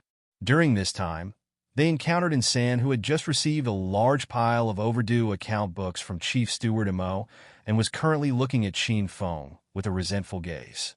This caused the leader of the Shadow Guard, who was not used to following Yi Li, to feel an inexplicable chill down his spine. The two left Jing City. Qin Feng looked at the youth in front of him, who, other than his lack of height, was still handsome and elegant. He couldn't help but be filled with admiration. He finally understood why when Princess Consort left Jing City, no one could find her. Even the shadow guard of the Ding King's Fu could not find any trace of Princess Consort. This kind of disguise was much better than the so-called disguise techniques of the Jianghu. If he had not seen it with his own eyes, even if Princess Consort was standing in front of him, he would have thought that she was a slightly familiar person and let her pass. Chapter 243. Raising her head, she saw Qin Feng's strange gaze. Yili smiled and said, "Don't be so shocked, it's just a little disguise." Qin Feng shook his head and said, "Wang Fei's disguise isn't something that just anyone knows. The so-called disguise wasn't just changing one's appearance. True tracking experts might not look at the face or the clothing on a person's body. Rather, it was easy to find clues from a person's habitual movements, figure, back, etc. But just now, when he had followed behind Wang Fei, he didn't find any similarities between Wang Fei's movements when she was dressed as a man and when she was dressed as a woman. Even when Wang Fei was dressed as a man, her walking posture, her expression, and her eyes didn't look like a woman's at all. She looked just like a handsome young master of 14 or 15 years old. Qin Feng didn't know why Wang Fei, as a daughter of a noble family, would know these things, but since the prince trusted Wang Fei, and they had personally seen Wang Fei's abilities in Yonglin City, then he naturally would follow Wang Fei's orders. Qin Feng followed Yi Li on a fast horse to the foot of Black Cloud Peak. Last time he had come to this place with the prince, but in a year it had changed a bit. Two villages stood at the foot of the mountain that was originally somewhat remote and barren. A small village was built on the foundation of the original mountain village on the mountainside. The people at the foot of the mountain were busy working in the fields. It looked no different from the normal villages outside Jing. The two dismounted and went up the mountain. They circled around the village at the foot of the mountain and came to the edge of the cliff at the back of the mountain. Qin Feng looked down. It wasn't very deep. "Wang Fei, are we going down?" Yili looked at him with a smile and said, "I heard that your Black Cloud Cavalry's martial arts aren't bad. If you aren't afraid of death, jump down and see." Qin Feng looked suspiciously at the bottom of the cliff and frowned. With his martial arts, even if it wasn't easy to go down, it wouldn't be life-threatening unless there were some traps below. With Yili's warning, Qin Feng did not rashly use his Qinggong to jump down.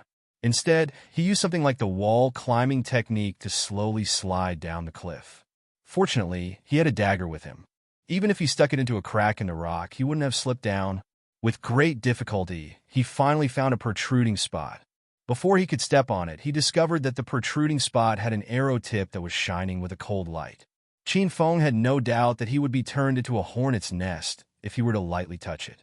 Helplessly, he held his dagger and carefully avoided the dangers one by one as he slid down the cliff. Below his feet was a clear lake. There were even green lotus leaves and a few flower buds floating on the surface of the water. However, the various cold glints on the surface of the water were definitely there to mock him. Qin Feng took a deep breath and used his Qin Gong to cross the lake, not daring to let his feet touch the surface of the water. 3 steps to the left, Yi Li's voice sounded from nearby. Qin Feng, who was about to land, hurriedly took 3 steps to the left before landing on the ground. He tilted his head to look at Wang Fei, who had clearly been waiting for him for a long time. Yi Li looked sardonically at him. She picked up a pebble from the ground and threw it at the spot he had just landed on. Whoosh whoosh. After a fierce rain of arrows came from all directions, Qin Feng looked speechlessly at the place he had just landed on that was filled with arrows. He couldn't help but break out in a cold sweat. "Wang Fei." Qin Feng looked at the smiling and gentle woman in front of him and felt his scalp tingle. He stood where he was and didn't dare to move a step. He didn't want to use his body to test whether or not every inch of the surrounding area was filled with traps. He looked at the clear and quiet lake that did not seem to be dangerous at all. He swore that the sight of the lake filled with arrows was not his imagination. If someone really did not know what was good for them and jumped down using their Qinggong, that person would probably become an enormous hedgehog. Yi Li said with a smile, Don't be nervous. It's just a joke. This place is not like this normally. Qin Feng was silent. He believed that it would be more dangerous normally. Yili turned and pointed at the endless forest behind her. She asked with a smile, "Have you been here before?" Qin Feng looked and hesitated before shaking his head. He said, "It is not convenient to train soldiers near Jing. The Black Cloud Cavalry usually train at a place a few hundred li away from Jing. Also, the Black Cloud Cavalry were cavalry. Even if they trained, they would usually train in the wilderness or desert. In the forest, cavalry could not be used at all." Yili said with a smile, "When will the person I want arrive?" Qin Feng hesitated. "They should arrive in 2 hours." Qin Feng really did not have much confidence when he said this. Wang Fei had only given him a bunch of maps that could not be any simpler. Also, each map was not the same. Even though the Black Cloud Cavalry were skilled in tracking, he still had to look at the map for a long time before he was able to determine the approximate location. He did not know if the Black Cloud Cavalry would be able to find the place. As for what Wang Fei said about being disqualified if they were discovered by the commoners, Qin Feng did not even think about it. Even if the soldiers of the Black Cloud Cavalry were new recruits, if they did not want to, they would not be discovered by a group of commoners. How many can they arrive? The Black Cloud Cavalry and the Mahist Army near Jing each chose 50 elite soldiers. Even if they cannot all arrive, at least 70 or 80 should not be a problem. Qin Feng thought for a moment and said, "Wang Fei." Qin Feng hesitated, but still felt that he should clarify the question that had puzzled him for many days. He was the commander of the Black Cloud Cavalry. Even though he was not the highest commander and only had 2,000 people under him, he still felt that he should be responsible for the elite soldiers of the Black Cloud Cavalry. If Wang Fei felt that the Shadow Guard was not satisfied, then she should have the Shadow Guard commander train more and choose better ones. Even though transferring 50 elite soldiers would not affect the strength of the Black Cloud Cavalry, what was the use of these soldiers? If they were to be used as Shadow Guard, 70 or 80 people was clearly too many. Also, the Prince Ding Mansion had Shadow Guards to begin with. If communication was not good, it could easily cause conflict between the Shadow Guard and the Black Cloud Cavalry. If they were to be used on the battlefield, 70 or 80 people, no matter how elite, would not be of much use. After all, using one person's strength to fight against an army of thousands was the same as throwing their lives away.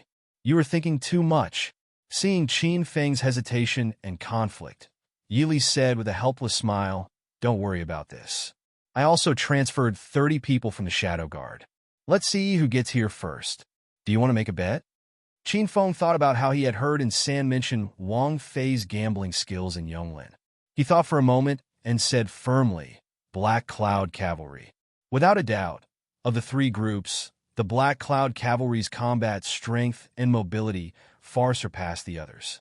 Maybe their martial arts were not as good as some people in the Shadow Guard, but their courage had to be known.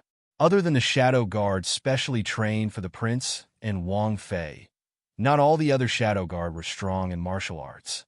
As for the Black Cloud Cavalry, every single one of them had undergone strict training and were already used to fighting as one.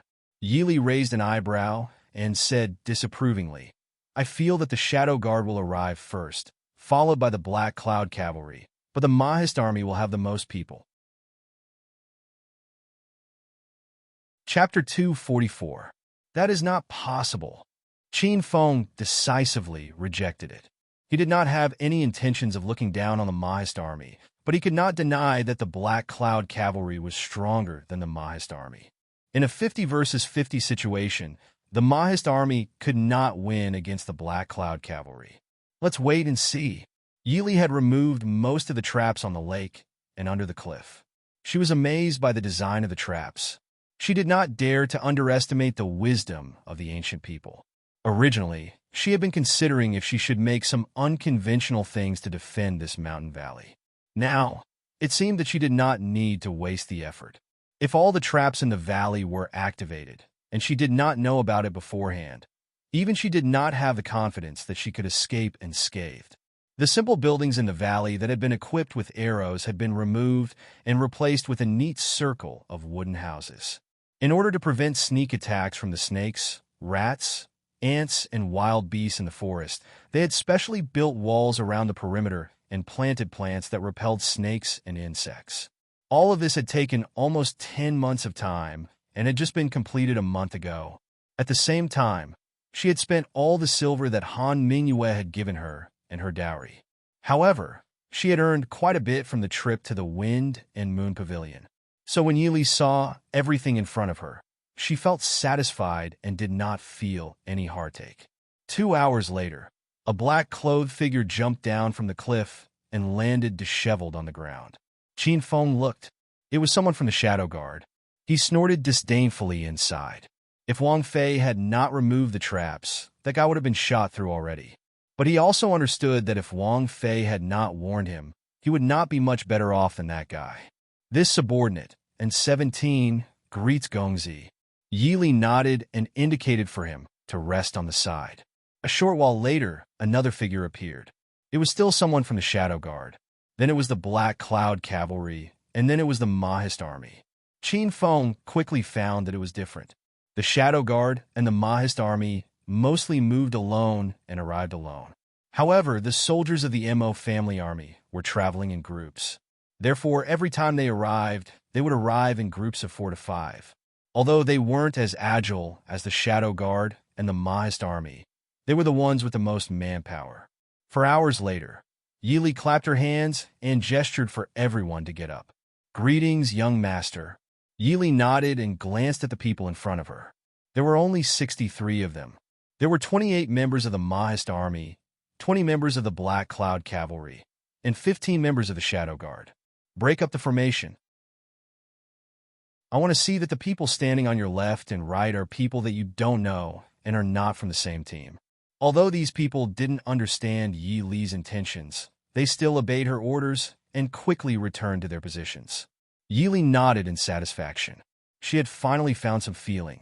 She pointed to the wooden house behind her and said, "From today onwards, you will live here for the next 3 months. Those who pass the final test can stay. The rest can return to their original places. If you're free, come and get to know the instructor who will be guiding you." Yi Li clapped her hands lightly.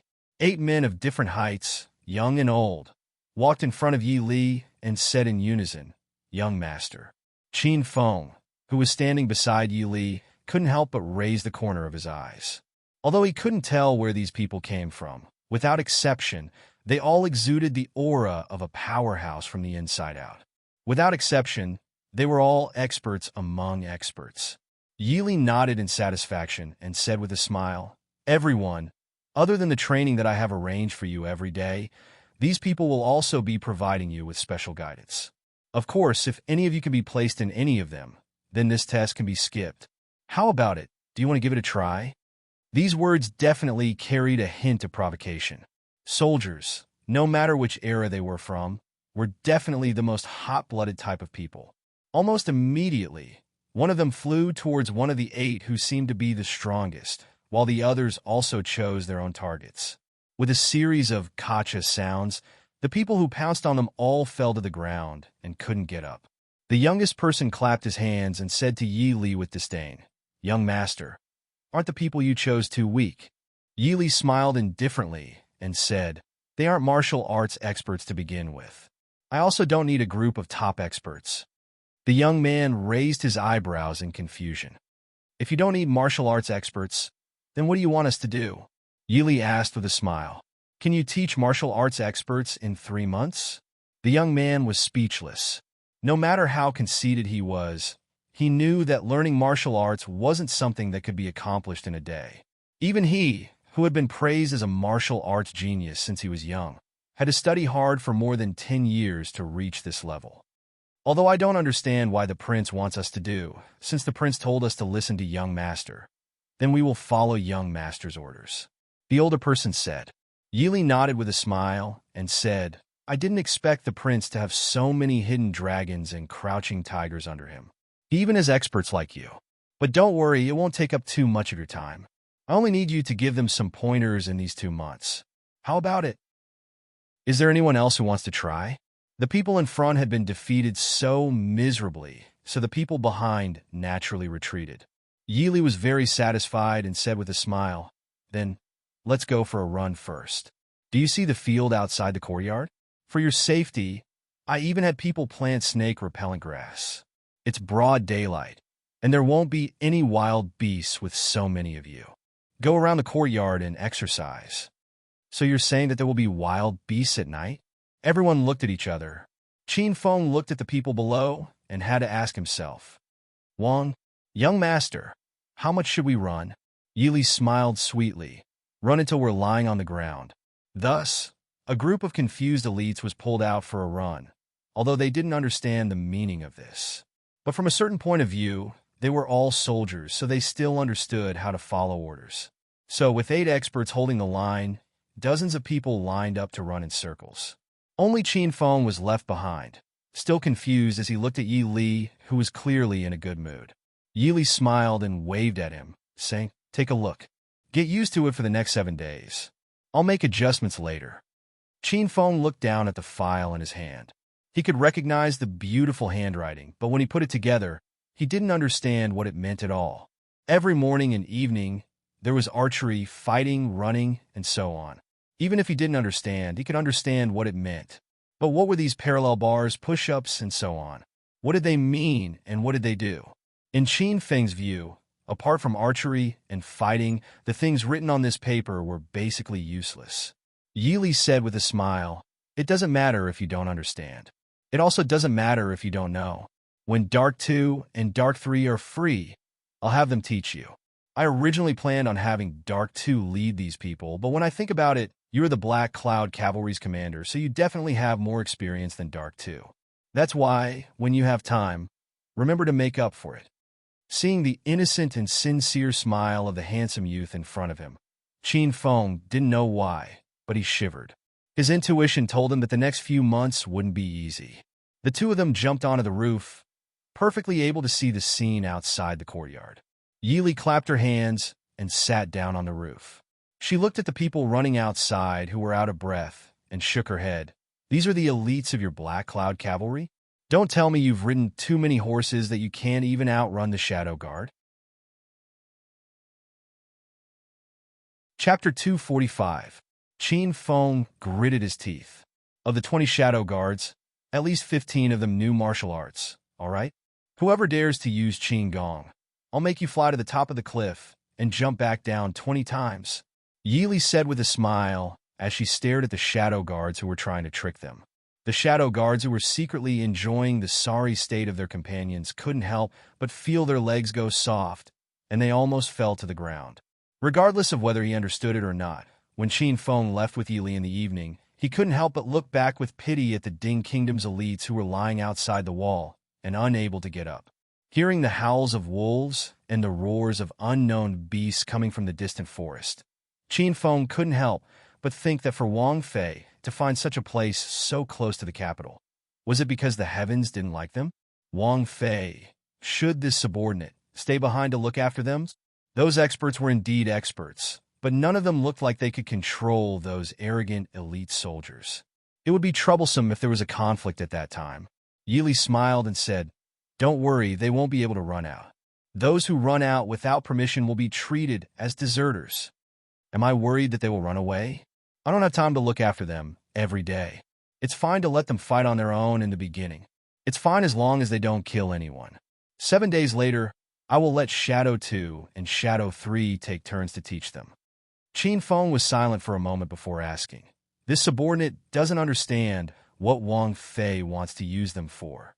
They could do a lot of things: assassinations, intelligence gathering, guards, search, infiltration, ambush, rescue, and interrogation. No matter if it is land warfare, water warfare, field warfare, or street warfare, there is nothing that you can't think of that they can't learn. Qin Feng felt that his brain was a bit muddled. Even the soldiers of the Black Cloud Cavalry didn't know that much. Assassinations and intelligence gathering. Aren't those the Shadow Guards? Why do they need to train other people? Is Wang Fei not satisfied with the Shadow Guards? Yili turned to look at his conflicted face and smiled. It is good for everyone to do their own job, but I prefer to have a troop that can do anything. Qin Feng thought for a moment before replying. If we can really do what Wang Fei says, then our battle strength can change completely. Yili shook her head and said, the so-called elites are the minority. Just like the Black Cloud Cavalry, the skills that they learn are not something that most soldiers can grasp. Also, we don't need so much, it's just a waste of resources. You should remember that the people I asked you to choose are all literate. This is not something that most soldiers can achieve. Qin Feng nodded. In the army, even among elites like the Black Cloud Cavalry, only half of the people were literate. Qin Feng more or less understood what Yili meant. The princess consort wanted to cultivate a group of people who were proficient in both the pen and the sword. But what was the use of cultivating so many talents? That's right, Qin Feng. When they were about to reach the city gates, Yili stopped the horse and examined Qin Feng. You were originally the commander of the Black Cloud Cavalry, so you should know one rule, right? What? Keep it a secret. What you see today and what you experience in the next 3 months, without my permission, you are not allowed to reveal it to anyone. Qin Feng couldn't help but swallow. Including the prince? Including the prince. This subordinate obeys. When they returned to the Wang Fu, night had already fallen. Qin Feng had received a bit of a shock today and went to find an heir and in San for advice as soon as he returned. When Yili returned to her room, Emo Xiaoyao was reading a book under the light. Hearing the sound of footsteps, he raised his head to look at her. You left the city? Yili nodded and turned to wash up. When she came out, the originally empty table was already filled with steaming hot food. Qin Xia and Qin Shuang looked at Emo Xiaoyao, who was looking at them, and said with a smile, are you very free today? You're actually not busy in the study. Didn't the emperor summon you into the palace this morning? The two of them were extremely busy after returning from the southern border. The emperor in the palace seemed to have a stroke. Even though Emo Xiaoyao hadn't officially gone to court yet, he summoned Emo Xiaoyao into the palace every day to discuss matters. There wasn't anything to begin with, it's just that our emperor likes to discuss matters with his subjects recently. Emo Xiaoyao said with a faint smile. He reached out to pull Yili to the table and indicated for her to eat first. Seeing that the table was filled with her favorite dishes, Yili smiled gratefully at him. Even though she wasn't really hungry, but having someone prepare food for her the moment she returned home was a good feeling. The emperor is prepared to hand over all matters regarding the marriage with the northern tribes to me. When Yili was almost done eating, Emo Xiaoyao said, hand it over to you? Yili frowned. After drinking the last mouthful of soup, she had the servants put the food away. She looked at him in confusion and asked, what do you mean by hand it over to you? Emo Xiaoyao smiled faintly and said, it means that I will be in charge of everything, including receiving the northern tribe's envoys, confirming the marriage partner, preparing the dowry, and sending the bride. Hearing Emo Xiaoyao's words, Yili couldn't help but frown. You need to confirm the marriage partner to receive the northern tribe's envoys? Emo Xiaoyao looked at her with a smile. In reality, you need to be in charge of confirming the marriage partner. So these days, you will probably be very busy and won't be able to go out of the city. Yili weakly waved her hand. She didn't even need to imagine what would happen when the news spread out. Which noble in the capital would be willing to marry their daughter to the northern tribes, a barren place? She was afraid that tomorrow, the people who came to plead for her would break the threshold of the Prince Ding mansion. The worst thing was that she couldn't choose no one, but no matter who she chose, she would definitely offend people. So, the emperor wanted to make more enemies for the Prince Ding mansion? There are people watching over there, so I don't have to run out of the city every day. But what do you think about the marriage partner? Emo Xiaoyao thought for a while and said, the emperor's thoughts are hinting that the eldest daughter of the Hua family is the most suitable. The Empress Dowager prefers Princess Ronghua, but the Empress Dowager can't say anything now. In addition, the third daughter of the Liu family and Princess Shuncheng are also candidates, but they are not very eye-catching. I'm afraid the northern tribes won't agree. Yili frowned and said, so, it is very likely that the final choice will be between Tian Xiang and Princess Ronghua? Since the emperor likes Tian Xiang, why didn't he make the decree himself? Emo Xiaoyao smiled and said, he is now having a headache. So, he naturally wants us to offend people. I know that you and Miss Hua are good friends, so it's not a big deal to remove her. Later, you can just pick one of the princesses of the royal family. As long as people have selfish motives, Yi Li and Hua Tianxiang have a good relationship. So, naturally, she didn't want Hua Tianxiang to be chosen for the marriage. Yi Li couldn't help but feel annoyed when she was assigned the task of choosing a candidate for the marriage alliance. No matter who she chose to handle this matter, she would feel guilty. She would rather risk her life on the battlefield than handle this matter cleanly. Seeing Yi Li frown, Emo Xiao just shook his head slightly and said indifferently, being in the royal family, they are supported by the people. Whether it is the marriage or dying on the battlefield, it is their fate. Li doesn't have to feel sorry. Chapter 246. Yi Li shook her head and said helplessly, these princesses are all spoiled and pampered. Who knows how much they would suffer if they were to marry into the northern tribes. If the two countries really wanted to marry each other, then it would be fine. But it was obvious that it was just for show. Both countries knew that the princess was just a useless sacrifice. If the two countries did not marry each other, they would not fight for a while. If they did marry each other, it was impossible for them to not fight. It was just that they were not prepared for it yet. Yi Li was not someone who could not make decisions, but she hated this kind of meaningless sacrifice. Knowing that she was not in a good mood, Emo Xiaoyao did not continue this topic. He smiled and said, what did you do outside the city today? You borrowed 8 experts from me and transferred people from the Mahist Army's Black Cloud Cavalry and Shadow Guard. What do you want to do? Is Miss Li really not going to tell me? Yi Li looked up and smiled. I'm still in the experimental stage. I want to see what I can do in these few months. I will tell you when I have the results. If it doesn't work, I will return them to you. Emo Shuyao thought for a while and said, what does Miss Li want to train a group of people for? The shadow guards around you are all pretty well trained. Yesterday, the shadow guard commander even asked me if he could ask you to train his subordinates. I heard that in Yonglin, the 2 by your side took care of my shadow guard. It was just a sneak attack. Yi Li smiled. It is not easy to sneak attack. As a shadow guard, they were used to being in the dark and being on guard at all times. If these people could be sneak attacked by 2 people, it proved that they were stronger. Yi Li smiled. When this group of people comes out, I can send a few to be your guards. Emo Xiao nodded. I will wait and see. If Miss Li can really train a group of experts, these people can be your guards. That's too wasteful. Yi Li shook her head and smiled. You'll know what they can do when the time comes. Just don't try to steal them from me. I hope they can exist openly in the army. Emo Shuyao raised his eyebrows in surprise. I thought Ali wanted them to become a secret force. Yi Li smiled faintly and said, of course, we still need to keep it a secret. However, what we need to hide is their numbers, where they are stationed, their true strength, and their detailed identities. We don't need to hide their achievements or their existence. If it was really as I imagined, their existence would be known sooner or later, and it would be impossible for them to hide.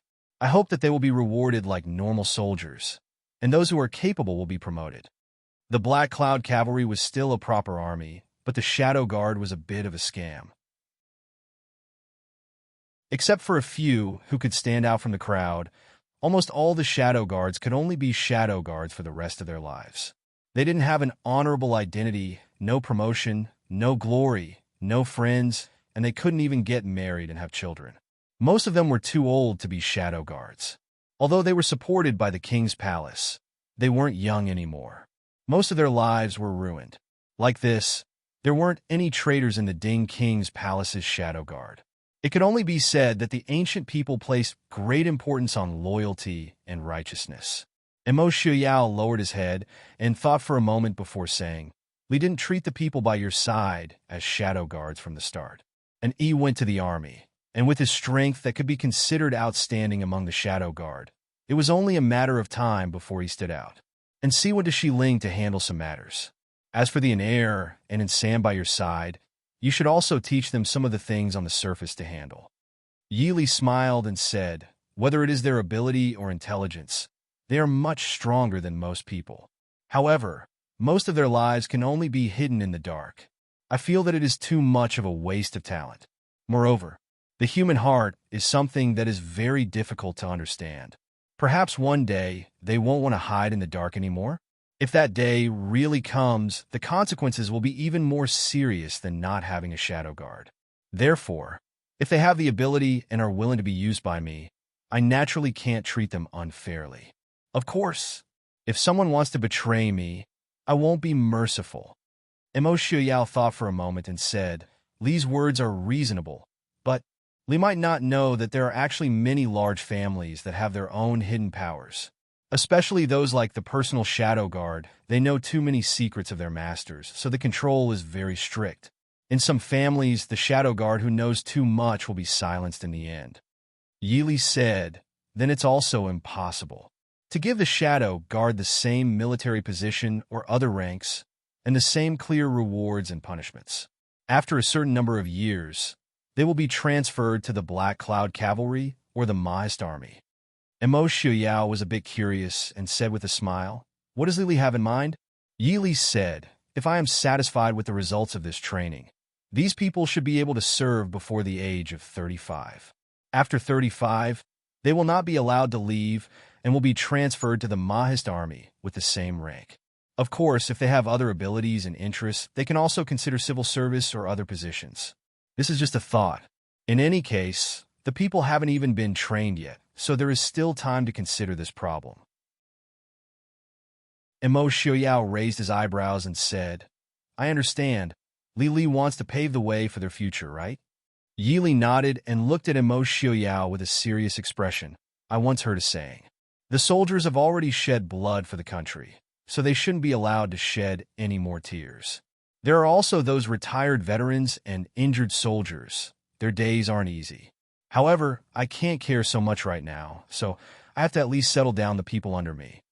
Because she used to be a soldier, but the treatment in her previous life was naturally much better than the people in this life. In ancient times, being a soldier wasn't a glorious profession. Good men didn't become soldiers, and good iron didn't make nails. Many people joined the army because they had no other choice.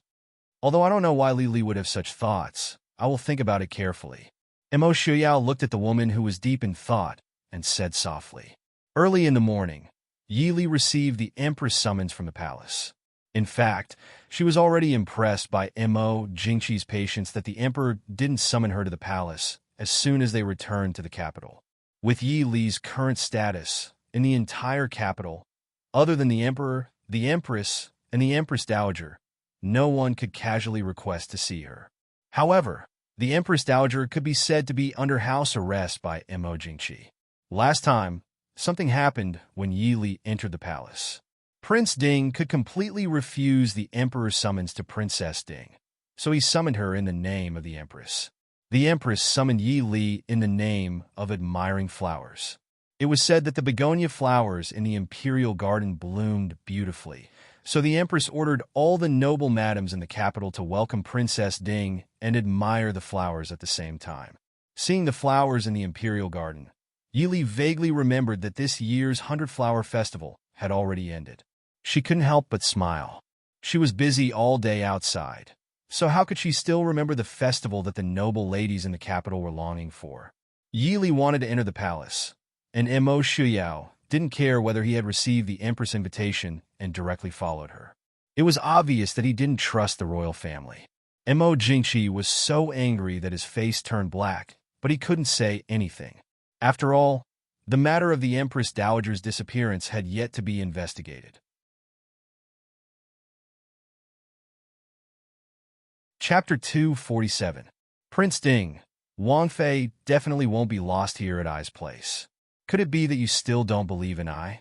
Empress Hua looked at the two people walking together and couldn't help but smile.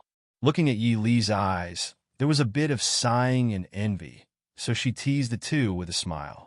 Mo Xiaoyao and Hua family's relationship was originally close. Obviously, Mo Xiaoyao didn't have any ill feelings towards the empress. He faintly smiled and said, Lili has never liked crowds. There are also no elders in our food to teach her. It's inevitable that she doesn't know many things. I just happened to be idle today, so I accompanied her. Please don't blame the empress. Being so intimate in public made Yili look at Mo Xiaoyao a bit uncomfortably. Mo Xiaoyao's expression was as usual, still as gentle as jade. Seeing this, the noble women and young ladies present couldn't help but exclaim in admiration. For a moment, it wasn't known how many envious and jealous gazes were cast on Yi Li. Yi Li could clearly see Hua Tianxiang, who was standing beside the Empress, gloating at her misfortune. She couldn't help but secretly glare at her. Even I feel honored that Prince Ding has followed your majesty here. However, those who came today are all women. If Prince Ding stays here, I'm afraid they will feel embarrassed. The Empress looked at the two with a smile that wasn't a smile and said, therefore, Prince Ding should go somewhere else. Don't disturb I's banquet. Sitting on the side, Xiaoyang Princess also smiled and said, Empress is right. When Ding King Fu's second Gongzi appeared, more than half of the capital's young ladies lost their souls. Xiao Yao shouldn't stay here and attract attention. With the Empress and I here, are you still afraid that your Wangfei will be harmed? Xiaoyang Princess, who had always been a bit cold, was clearly in a good mood and actually started joking. The words that came out of her mouth made the young ladies present blush. They all lowered their heads, not daring to look at the outstanding figure standing in front of the Empress. Seeing the different expressions on everyone's faces, Yi Li couldn't help but laugh in her heart. She looked at Mo Xiaoyao and said softly, if Prince has something to do, you can go do it. I'm not in the way. Mo Xiaoyao nodded and said softly, I'll go see His Majesty first. I'll wait for you to return to the food together. Yi Li nodded. Only then did Mo Xiaoyao bid farewell to the Empress and eldest princess, turning to leave. Hua Tianxiang, who was standing beside the Empress, winked at Yi Li with a flirtatious look on her face. Being so lovey-dovey in public really made people hate them. After sending off the eye-catching Mo Xiaoyao, Yi Li sat down in the first empty seat next to the Empress. Opposite her, eldest Princess Xiaoyang smiled kindly at her, but Princess Zharin and Princess Ronghua were not so kind. In this regard, Yi Li was a little helpless. She didn't have any likes or dislikes for Princess Ronghua, but this princess seemed to look down on her, Princess Ding. In the past, when Ying was here, most of the time, Princess Ronghua's firepower was concentrated on Ying. But now that Ying was gone, Princess Ronghua's attention was obviously back to her. Looking at the look of disdain in her eyes, Yi Li laughed in her heart. Does this Princess Ronghua know that a large part of her future may be in her hands? Imperial concubine Yin has arrived. Wang Zhaorong has arrived. Just as the Empress was about to speak, a sharp voice came from outside. The Empress couldn't help but frown. Obviously, she didn't like the people who came.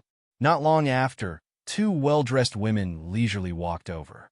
The woman in the lead had a charming appearance and an exquisite figure. There was a hint of seductiveness between her brows. Although the woman beside her only had a delicate and pretty appearance, her pair of slender phoenix eyes outlined a hint of enchanting intent. The two stepped forward and bowed. These concubines greet the Empress. These two were the Emperor's favorite concubines. Imperial concubine Yun was one of the 4 concubines. Everyone present, except for Yi Li and the 2 princesses, had to stand up and greet her. The Empress glanced at the two and faintly said, "You may rise." Why did Imperial concubine Yun and Wang Zhaorong come? Imperial concubine Yun smiled and said, "This concubine has disturbed the Empress' mood. It's just that." This concubine and younger sister Wang heard that Princess Ding is also here today. This concubine has admired Princess Ding's reputation for a long time. Finally getting this opportunity, we asked the Emperor to come and greet Princess Ding. Imperial concubine Yun's words were said innocently, but she also pointed out to everyone that she came because of the Emperor's decree. Moreover, she specially came to see Princess Ding. Originally, when the Empress summoned a woman with a title, without an invitation, even concubines could not come before the age of 18. Her words not only washed away the accusation of looking down on the Empress, but also pointed out the Emperor's love for her. "I don't dare to greet you." Yi Li greets Imperial concubine Yun.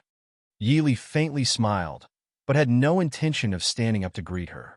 The Yun family and the Wang family were Mo Jingqi's loyalists. The empress was not trusted by Mo Jingqi. Noble consort Lu had a cold personality. Mo Jingqi wanted to test Yi Li, so he naturally sent imperial concubine Yun. Imperial concubine Yun was slightly startled. She turned her head to look at Yi Li, who was sitting to the side. Most women always had some hostility towards women who were more outstanding than them. Before, imperial concubine Yun was not very favored. Naturally, she had not seen Princess Ding. However, these days she had heard many things about Princess Ding. The Yun family was originally loyal to the emperor. Now that the emperor had given up on the Yi family and supported the Yun family, he also doted on imperial concubine Yun very much. Although imperial concubine Yun did not overestimate herself and want to provoke the empress and noble consort Lu, she did not care about ordinary people. Therefore, Yi Li, who seemed to be very afraid of the emperor, naturally paid more attention to her. Originally, imperial concubine Yun thought she would see a graceful and noble woman like the empress or a beauty like noble consort Lu. However, when imperial concubine Yun turned her head, she saw a woman sitting to the right of the empress wearing a light green dress with silver peony patterns. Her black hair was casually tied up, and there were 2 pearl-tasseled hairpins in her hair. Compared to the beautiful clothes and exquisite makeup of the noble women present, she was more graceful and casual. It seemed that it was very difficult for people to connect her with the rumored woman who led 2,000 black cloud cavalry to guard the border city. It was even harder to imagine that Prince Ding seemed to dote on this princess very much. Imperial concubine Yun had also seen Su Zuidi. The Princess Ding in front of her was beautiful, but compared to the peerless Su Zuidi, she seemed to be lacking a bit. "This is Princess Ding? Your Highness the Empress. Can this concubine sit with Princess Ding? This concubine has admired Princess Ding's elegance for a long time. I really want to have a good chat with Princess." Suppressing the confusion in her heart, imperial concubine Yin smiled brightly, making people unable to refuse. The empress glanced at her and faintly said, "Since it's like this, you and Wang Xiaorong can sit with Princess Ding." Imperial concubine Yun's eyes flashed, but she still happily agreed. Pulling Wang Xiaorong, she sat down next to Yi Li. Although she was unwilling to sit next to Yi Li, she also knew that Princess Ding would not give her a seat. Or it could be said that even if Princess Ding really got up to give her a seat, she might not really dare to sit down. The gathering between the noble ladies was more or less the same. It was just that there were many people with other things on their minds today. When most of the people had arrived, the Empress personally got up and led everyone to the Imperial Garden to admire the flowers. Sure enough, the Imperial Garden was filled with flowers. Although it was already the beginning of summer, the scenery did not lose to spring. The noble ladies sat in groups of 2s and 3s to chat and admire the flowers.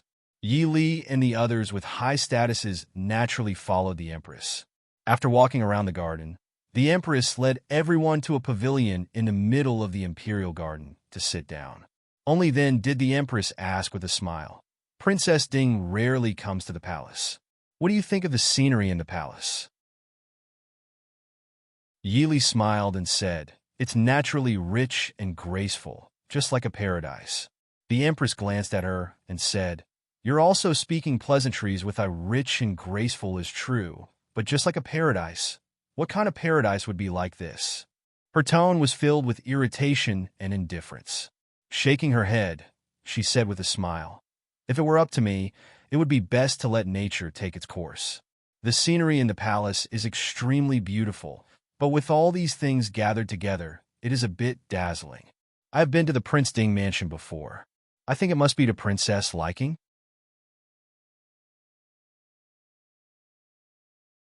Chapter 248. The Ding Prince's mansion was very large, but the decorations were very comfortable and elegant. Yi Li was very fond of it. Xiaoyang Princess nodded her head in agreement, saying with a smile, "What the Empress says is correct. When I was young, I often liked to stay at the Prince Ding mansion. Every time, I was reluctant to return."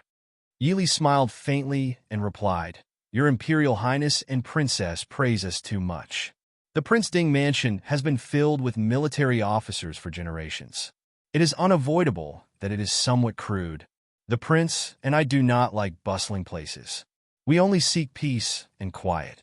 Sitting at Yi Li's side, imperial concubine Yun curiously asked. This concubine heard the emperor say that Princess Ding once guarded Yonglin and Yongzhou and assisted the defending generals in resisting the prince of Li's rebel army. Can Princess Consort tell us what happened at that time?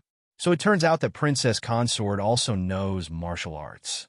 No wonder last year, you were able to frighten the Shiling princess into a daze with a single arrow. Yi Li smiled faintly and replied, Imperial concubine Yun is joking. It was only because the prince was worried about my safety that he learned some superficial martial arts. The ones guarding Yonglin were the soldiers at the border. Not Yi Li, Wang Xiaorong smiled and replied, Princess Consort is too modest. This concubine has also heard the emperor speak of it. The emperor also said that if it were not for Princess Consort's efforts, Shattering Snow Pass would have been lost long ago. Princess Consort has worked hard for the Dechu state. It is a pity that this concubine has lived in the palace for so long and is unable to contribute to the Dechu state like Princess Consort. It is truly a life's regret. Wang Xiaorong also wants to contribute to the Dechu state? Why don't I ask Imperial Father to send you to the border to contribute to the Dechu state? With Wang Xiaorong being so loyal to the Dechu state, Imperial Father will definitely be very happy. Everyone turned their heads to see Princess Changle, who was wearing a pink dress. She blinked her bright eyes and giggled as she looked at Wang Xiaorong. Forcing a smile, Wang Xiaorong replied, Princess must be joking. Your concubine does not have the strength to truss a chicken, even though she was favored and placed in an important position by her family. Wang Xiaorong still did not dare to provoke Princess Changle. Princess Changle was the Empress's only daughter, as well as the only legitimate child of the entire Dechu state's imperial household. Although Mo Jingqi did not dote on the Empress, he still respected her. He doted on this innocent and cute princess even more. If Princess Changle were to run to the imperial study and spread rumors, then he would be in deep trouble. Princess Changle rolled her eyes. Disdainfully looking at her, she stated, Then why are you still speaking so much nonsense? This princess thought that you were too embarrassed to tell Imperial Father. It just so happens that Uncle Prince Ding is also in the Imperial study. This princess will help you ask Imperial Father. Perhaps Imperial Father will agree on account of your loyalty. Changle, cease your nonsense. Seeing Princess Changle's indecent actions, the Empress frowned in displeasure. Making a funny face, Princess Changle stepped into the pavilion and properly paid her respects. Daughter pays respects to Imperial Mother. Greetings to Princess Ding and the two grandaunts. Xiaoyang Princess extended her hand to pull Princess Changle over. Smiling, she said, It's been a long time since we last met. Little princess, you've grown into a young lady. With a smile, Yili led the way. It had only been a year since they last met, but Princess Changle had indeed grown considerably compared to when she had first met her outside Yaohua Palace. At the very least, she no longer appeared to be hiding in the bushes. Princess Changle clearly still remembered Yi Li lying in Princess Xiaoyang's embrace. She winked at her. Startled, Yi Li responded with a shallow smile. Imperial concubine Yin looked at Princess Changle, who was acting spoiled in Princess Xiaoyang's embrace. Smiling, she said, Princess, we were just about to hear about the Princess Consort's story of leading soldiers in a battle at the border town. Does Princess not wish to hear about it? Princess Changle's eyes turned. Smiling brightly, she said, This princess is a virtuous and virtuous woman. Of course, I would not pry into other people's private affairs. Only those wicked women who spend all day scheming and scheming against others would expend great effort to pry into other people's private affairs. Isn't that right, Imperial Concubine Yin? The gentle smile on Imperial Concubine Yun's face was somewhat stiff. Forcing a smile, she said, Of course the princess is a virtuous and virtuous woman. Princess Changle lightly snorted. Turning her head to the Empress, she asked, Imperial Concubine Mother, can this son invite Princess Ding, an elder cousin, to play? Smiling faintly, the Empress replied, That will depend on whether or not Princess Ding has the time to play with you. You're not young anymore. All day long, you're pestering people to play with you. What are you thinking? Smiling, Princess Changel replied, "This girl is very fond of Princess Ding." The Empress turned her head to Yi Li and smiled. "This girl is not sensible. Princess, please don't laugh at her." Yi Li smiled and replied, "How can that be? The princess is pure and kind. To be liked by the princess is Yi Li's honor. May I know where the princess wishes to invite me to play?" Princess Changel joyfully left Zhaoyang Princess Embrace, pulling Yi Li with one hand and Hua Tianxiang with the other as she ran outside. "Follow this princess." Yi Li's nimble movements did not matter. On the contrary, Hua Tianxiang, being dragged along by Princess Changel, stumbled and fell. Behind them, the Empress helplessly instructed the servants to follow and keep an eye on them. Princess Changel pulled the two through the Imperial Gardens, running all the way to the back of the rockery in the northwest corner of the Imperial Gardens before stopping. Turning her head, she saw that the palace servants had not followed them. Only then did she relax and frown. Softly complaining, she said, "These people are truly annoying. Follow me everywhere." Yi Li smiled and replied, "They are following the Empress and the Emperor's orders. If they can't find you, perhaps they will be punished." Waving her hand, Princess Changel replied, "Don't worry. My Imperial Mother is a good person. She will not casually punish palace servants. However, those people are very annoying. They like to tell Imperial Father and the other concubines what I say. This princess hates them. The two of you follow me." With a face full of smiles, Princess Changel climbed up the rockery. As she did so, she turned her head and said to the two, "This place is very large. If we climb up, they won't be able to find us." Yi Li looked around. This rockery was indeed quite large. If they hid here and did not look carefully, they might not be able to find them. However, "Princess, why are we climbing up?" Princess Changel turned her head to look at her. Stroking her hair, which was adorned with a string of pearls, she replied, "Uncle Prince Ding said that a bad woman has made you unhappy and wanted me to find a place to hide you. In a moment, he will come to pick you up. Also, does an elder cousin have something to tell you?" Yi Li did not know whether to laugh or cry. Hide her? She dared to bet that this was not what Mo Shuyao had told Princess Changel. Tilting her head, she looked at the similarly astonished Hua Tianxiang. Hua Tianxiang was also looking at Princess Changel. Princess Changel lightly snorted, turning her head to continue climbing. "Who is this princess?" "Imperial father wishes to marry elder cousin Xiangxiang to the northern tribes." I asked Mama. "The northern tribes is a very bad place. The people there are coarse and barbaric. It is cold and secluded. There is also no good food to eat. I went to beg Uncle Prince Ding. Uncle Prince Ding said that Princess Ding has the final say in this matter. As a result, we can speak now. Come on up." Helpless, the two could only follow her and climb up.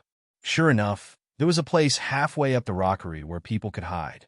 Seeing how quiet it was obvious that there were people here often. Sitting on the rockery, Yi Li smiled and asked, "Therefore, Princess wishes to request that I not marry Tianxiang to the northern tribes?" Princess Changel gazed at her anxiously. "Will you agree?" Yi Li smiled. "What benefits would there be if I agree?" Thinking it over, Princess Changel replied, "This princess can give you all of my treasures. I have many treasures. They were all given to me by Imperial Father. Imperial Mother said that these things are very precious. Is that possible?"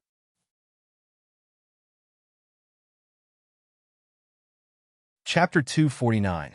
Changel. Hua Tianxiang's eyes reddened. Of course, she did not want to be married off to the northern tribes. However, regardless of whether it was her father, mother, grandfather, or grandmother, they all knew that although the emperor had said that Princess Ding would be fully responsible for this matter, if he truly wanted her to be married off, even Li would be powerless. She only wanted the Prince Ding mansion to bear the reputation of offending the Hua family. As a result, from the very beginning, neither her grandfather, grandmother, nor herself had any intention of speaking with Li, only making things difficult for her. Why does Princess not want Tianxiang to be married off? Princess Changel bit her lip as she gazed at the two. After a long time, she hesitantly replied, Imperial Mother said that only princesses can be married off. However, we currently do not have a suitable princess. As a result, we have to choose someone else for the marriage. Imperial Mother said that these are all matters of the Imperial clan. This princess is still young. Otherwise, this princess will personally go for the marriage, with cousin Xiang gone, maternal grandmother, uncle, and aunt will be sad. Aunt will also cry in front of Imperial Mother. Princess Changle spoke intermittently, but both of them understood. Princess Changle believed that Tianxiang was going to suffer in her place in the marriage. As a result, she impatiently came to beg Yi Li. With great difficulty, Princess Changle finished speaking. Gazing hopefully at her, she asked, Princess Ding, can you not have cousin Xiang go for the marriage? Yi Li smiled faintly. Nodding her head, she replied, I can. I promise you. Li Er. Hearing this, Hua Tianxiang stared blankly. Gently biting her red lips, she gazed at Yi Li. Her normally bright and beautiful eyes flickered with tears. She knew that Yi Li was in a difficult position. For the emperor to hand over such an important matter to the Prince Ding mansion, it appeared that he had great trust in the Prince Ding mansion. In reality, he had pushed the Prince Ding mansion to the heart of the struggle. Yi Li's easy acceptance of Princess Changle's request made Hua Tianxiang both happy and worried. Yi Li reached out to grasp Hua Tianxiang's hand, which was tightly tugging at her sleeve, and lightly patted it. Smiling, she stated, a person's heart is always somewhat biased. What's more, it's a matter of offending people anyway. Why can't I choose something that makes me feel better? Princess Changle did not understand what was so difficult about this matter. Cheerfully throwing herself into Yi Li's embrace, she smiled and said, You really are a good person. This princess likes you. Yi Li's elegant eyebrows rose. Smiling, she asked, If I do not agree, Princess will not like me? Princess Changle looked at Yi Li with an awkward expression. After struggling for a long time, she finally replied, Imperial Uncle Ding said that you would agree. But even if you really don't agree, this princess won't blame you. Imperial Mother said that no matter who you send, it's not your fault. Because this has nothing to do with you. Not expecting the Empress to say such words, Yi Li stared blankly for a moment. Pinching Princess Changle's small face, she smiled and said, Thank the Empress for me. The Empress was right. So no matter who was sent to the marriage, it was not the princess's fault. Princess, you don't have to be too sad. Princess Changle blinked her eyes. Hesitantly, she nodded her head and said, If this princess grows up, this princess will personally go to the marriage. Yi Li's impression of princesses and princesses of the imperial household was not very good. She did not expect that this little princess would not only be cute, but also have such thoughts. Kneading her small, tender face, Yi Li smiled and said, The Empress and the Empress would not be willing to part with the princess's marriage. Moreover, does the princess know what a marriage is? Going to another country will not be as comfortable as staying in the Dechu state. Princess Changle bared her teeth at Yi Li, grabbing the hand that was ravaging her face. She said in a muffled voice, I know. Imperial Mother has told me that, as a princess, although I can enjoy glory, splendor, wealth, and rank, I cannot make my own decisions regarding marriage. Even Imperial Mother cannot. If in the future there is a need for a marriage and Imperial Father chooses Changle, Changle cannot cause trouble. This is because this is the responsibility of a princess. Hearing Princess Changle's words, Yi Li and Hua Tianxiang could only inwardly sigh. The palace was not a good place to talk. Even if the three of them hid in a secluded area, it was inevitable that groups of palace maids and eunuchs would search for them. Yi Li pulled Princess Changle to her feet. Since we have finished speaking, let's go out. Taking the initiative to go out was much better than being found by others. If the stately imperial consort of the emperor and the little princess were to be seen hiding in the rock garden, she would lose all face. Naturally, Princess Changle also heard the shouts coming from afar. Her faintly elegant brows knitted together. Imperial Mother will not always restrain me. These people are the most annoying. It's as if they are afraid that this princess will speak too much with them. Yili took the lead to descend from the rock garden. Turning her head, she carried Princess Changle down and then helped Hua Tianxiang descend. Walking out and seeing the palace maids rushing towards them, Hua Tianxiang helplessly smiled and said, "It is not convenient for me to come and find you right now. Originally, I thought that we could talk." It seems that the palace is truly not a peaceful place to talk. Yili smiled and replied, "What's so inconvenient about it? If you have the time, just come and find me." Thinking it over, Hua Tianxiang shook her head and said, "Forget it. I know that you don't have the time to play right now." Yili thought about how she had only been back for 2 or 3 days. She was truly too busy. Helplessly, she smiled and said, "It's been too long since I've been in the capital. I haven't even seen older sister Zheng yet." Hua Tianxiang curled her lips and said, "Sooner or later, you'll be a family. Zheng has been detained by her mother in preparation for her marriage. Even if you want to see her, you won't necessarily be able to." Sweeping her gaze over the palace maids who had almost arrived, Yili laughed softly and said, "If you weren't so picky, everything would have been fine if the marriage had been set early." Hua Tianxiang stared blankly, her charming face immediately turning red. The palace maids who had been searching for Zheng had already arrived. She could only glare hatefully at Yili, unable to say anything. Returning to the pavilion, Imperial concubine Yun and Wang Xiaorong were no longer there. The Empress saw Hua Tianxiang's delicate face, which had yet to fade, and then looked at Princess Changle, who was winking at her. Understanding, she nodded towards Yi Li with some gratitude. Yi Li smiled faintly, pulling Princess Changle into the pavilion to sit down.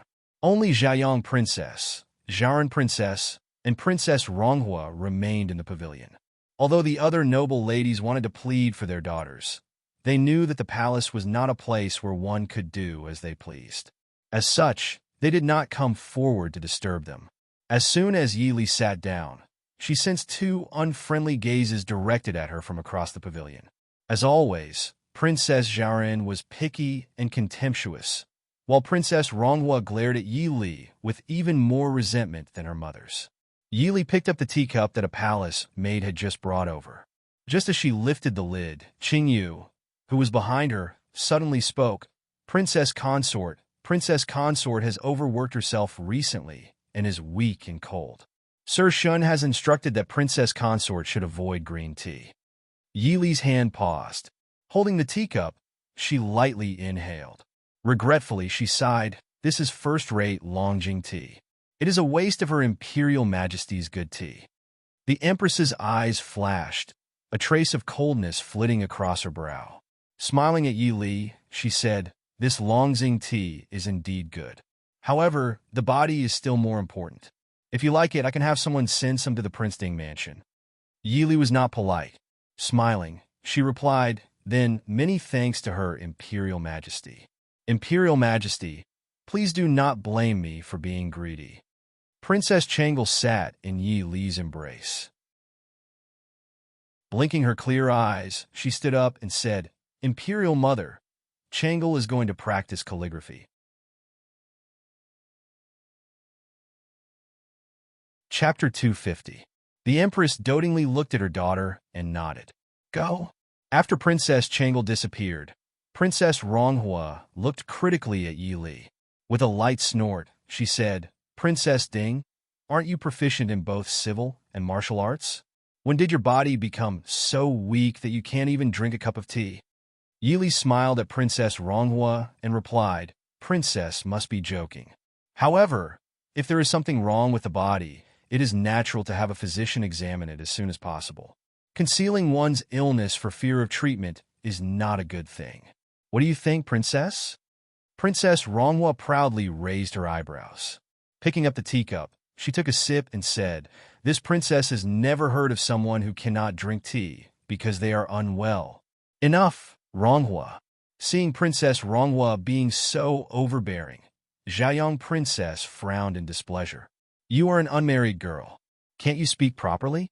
What is it like to be so rampant? I am about to be married off to the northern tribes. Who cares if I speak properly?" Princess Ronghua angrily said. Finished speaking, she glared at Yi Li. It was obvious that she had been holding back these words for a long time. Yi Li smiled bitterly in her heart. The marriage alliance was decided by the emperor. What did it have to do with her? Turning around and handing the teacup to Qingyu, Yi Li decided not to speak. To the side, Princess Zhaoran could not help but ask, Princess Ding, what are your plans for the marriage alliance candidates? Yi Li inwardly shook her head. Princess Zhaoran and Princess Ronghua both had the same temperament.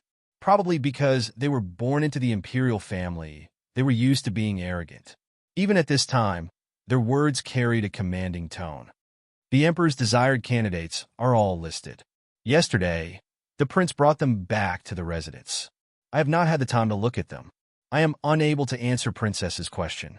The emperor's desired candidate is Hua Tianxiang. Who doesn't know? Princess Ronghua blurted out. You are clearly trying to exclude her. Do you think that this princess does not know? Yi Li raised her eyebrows and smiled. She looked up at Princess Ronghua and asked doubtfully, the emperor likes Miss Hua? Since that's the case, why didn't His Majesty directly order young Miss Hua to go to the marriage alliance instead of letting this consort choose a suitable candidate? Since that's the case, since we're all in the palace today, why don't we ask Princess Ronghua to ask the emperor if he really likes Miss Hua?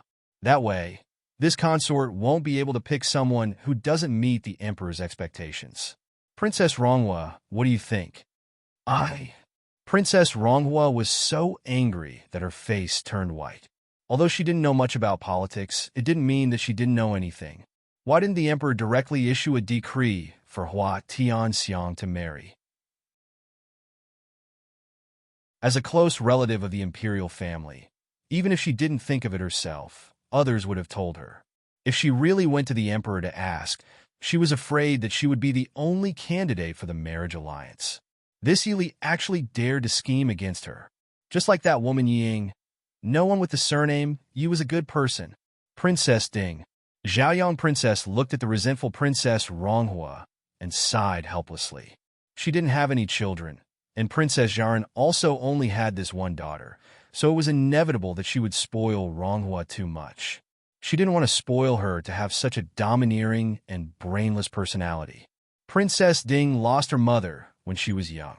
In terms of age, she was younger than Ronghua by half a year, but Ronghua couldn't compare to her. Ronghua is impatient and doesn't know how to talk. I hope Princess Ding won't blame me. Yi Li also knew that Princess Zhaoyang Princess had always doted on this niece, so she didn't mind. She smiled and said, Princess, you're exaggerating. In fact, although the emperor gave me the marriage alliance, Princess knows that I'm young and have never dealt with these things. There are many things that I don't understand, so I don't dare to rush to a conclusion. So I can't answer Princess Zhaoran's question right now. Please forgive me. Zhaoyang Princess smiled and said, Princess Zhaoran asked because she was worried about Ronghua.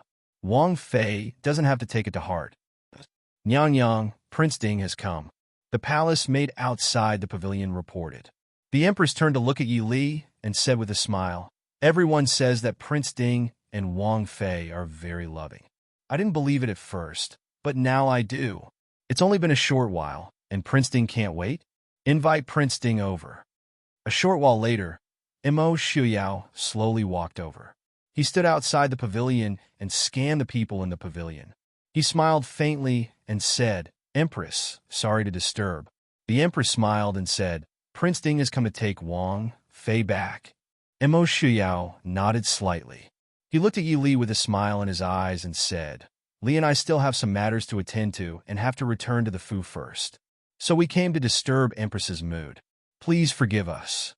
The empress waved her hand and smiled. It's fine. Prince Ding and Wang Fei have not met for a long time. No wonder they are so worried. Today, I also wanted to see if Princess Ding is well after not seeing her for a long time. Now that we have seen her, Prince Ding, please take Wang Fei away. Mo Shuyao gave his thanks in a light voice.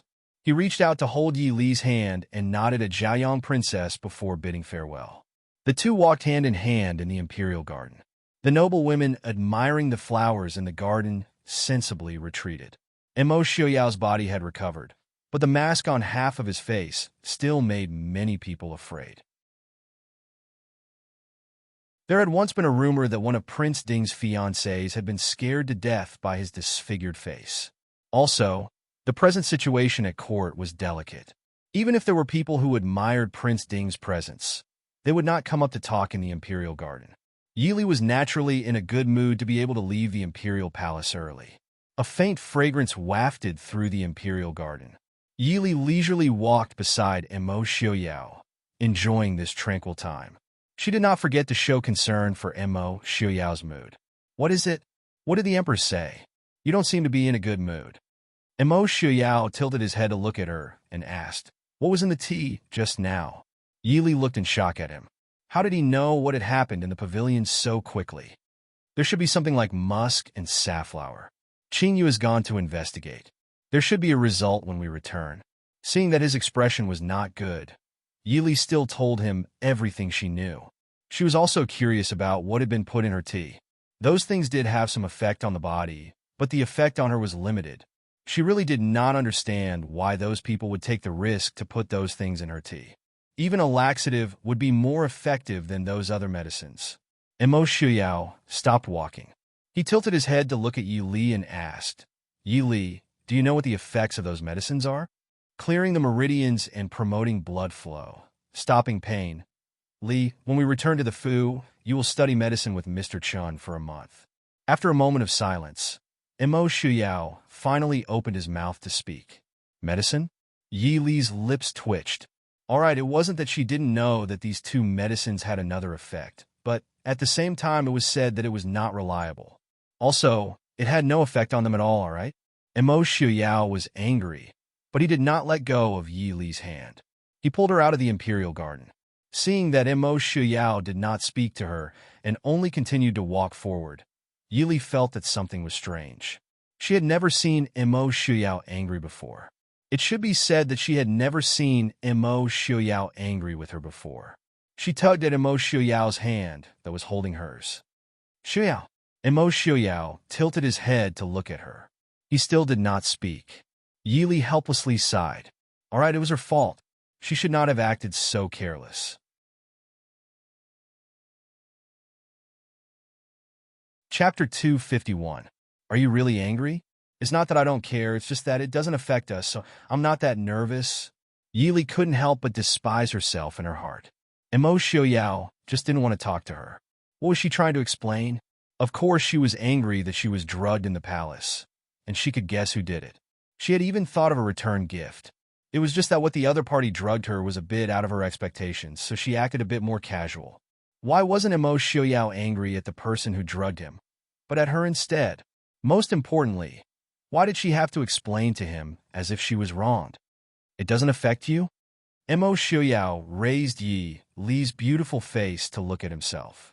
His deep eyes met with Yi Li's somewhat distressed eyes. Yi Li wasn't used to being in such a disadvantageous position.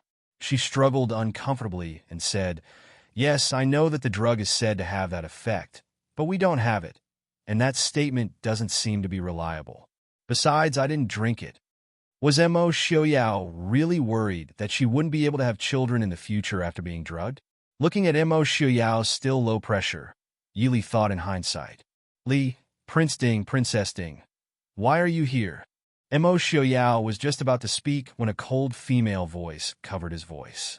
The two of them turned around at the same time. Not far away, under a white begonia tree, noble consort Lu, dressed in white, looked like a snow fairy. Noble consort Lu's gaze swept across Yi Li's body indifferently. It stopped on Emo Xiuyao's body for a moment, and finally fell on their intertwined hands. Emo Xiuyao didn't seem to care about noble consort Lu's gaze. He nodded indifferently and said, "Noble consort Lu, I and Miss Li will be leaving the palace. Goodbye." A complicated expression flashed across noble consort Lu's cold face. She bit her red lips and looked at Emo Xiuyao for a long time. Then she looked at Yi Li and said with a slight frown, "Princess Ding, I have something to talk to Prince Ding alone." Yi Li raised her eyebrows in surprise. Shouldn't she ask Emo Xiuyao if she wanted to talk to Emo Xiuyao alone? Did noble consort Lu want her to take the initiative to avoid it? She was indeed the most favored imperial concubine in the palace. Just this aura alone was something that other imperial concubines could only look up to.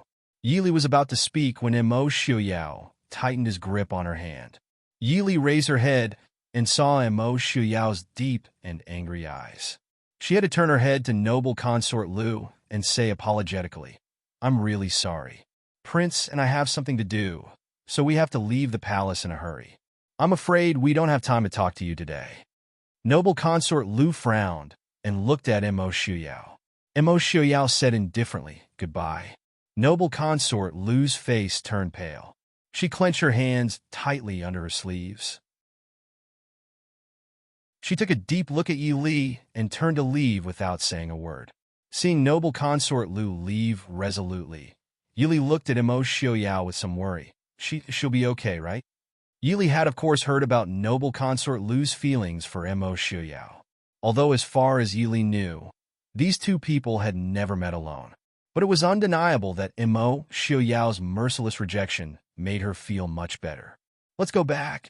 Imo Xiuyao pulled her and turned around as if he didn't hear her question. After leaving the palace and returning to the mansion, Yi Li helplessly looked at Imo Xiuyao, who was still sullen and unwilling to speak, and sighed. "Are you still angry? Was it so difficult to deal with a person who usually didn't like to get angry?" On the way back, he didn't say a word. She was used to Imo Xiuyao's gentle smile and voice. Once he was silent or no longer smiling, Yi Li found herself very uncomfortable. "I know you're worried about me. It's my fault. I shouldn't have been so careless, okay?" Yi Li comforted herself in her heart. He was throwing a tantrum. She couldn't lower herself to the same level as a person who was throwing a tantrum. God knew she really didn't mean to ignore this matter. "Imo Jingqi, you wait for me." Imo Xiuyao calmly glanced at her, then turned and walked to the side to sit down. Yi Li only felt the veins on her forehead throbbing. She had only heard of men coaxing women. Why was it different when it came to her? "Imo Xiuyao, do you have to be so childish?" "Fine, Yi Li, you have to be magnanimous." "Xiuyao, you're still angry. Then, I'll go to the study to deal with today's matter. Let's talk again after you've calmed down." Yi Li, who didn't know how to coax people, had no choice but to retreat. It wasn't that she was impatient or timid, but that Imo Xiuyao's angry appearance really made her uncomfortable. His usually gentle and elegant handsome face was currently expressionless. He didn't look like he was going to be angry, but rather hurt. Seeing this, Yi Li couldn't help but wonder if she had really committed a heinous crime. If this continued, she might have to resort to all sorts of methods to beg for his forgiveness and make him happy. Therefore, Yi Li decided to retreat as soon as she sensed danger. Yi Li, one of her hands was pulled. Imo Xiuyao used a bit of force to pull the escaping woman back into his embrace. Yi Li was a little embarrassed to find that their current position was a little ambiguous. Imo Xiuyao sat on the stool, and she was pulled into his embrace. She had no choice but to sit on his lap. Although they had shared the same bed for quite some time, their relationship was absolutely innocent. Yi Li couldn't help but feel a little helpless in this situation. Imo Xiuyao, can you let go of me first?"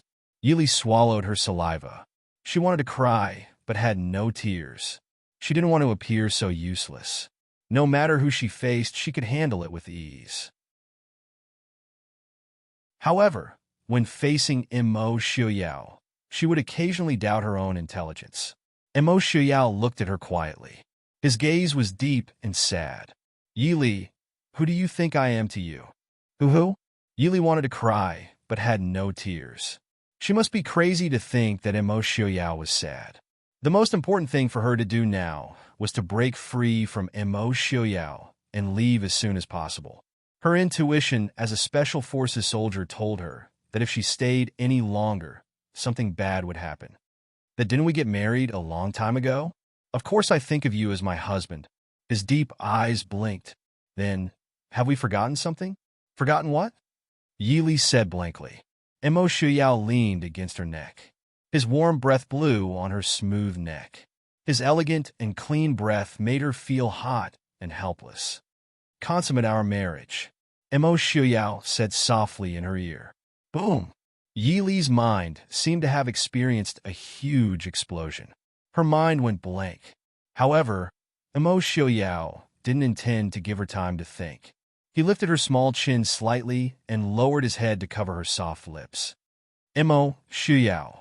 Compared to the kiss outside Shattered Snow Pass, Imo Xiaoyao was much gentler this time. However, it was this gentleness that made Yili unable to resist. They were probably the only couples who hadn't consummated their marriage after a year of marriage. Yili knew very well that Imo Xiaoyao was giving her time to mentally prepare herself. However, Yili didn't know if she was ready to accept Imo Xiaoyao. Or rather, did she fall in love with Imo Xiaoyao?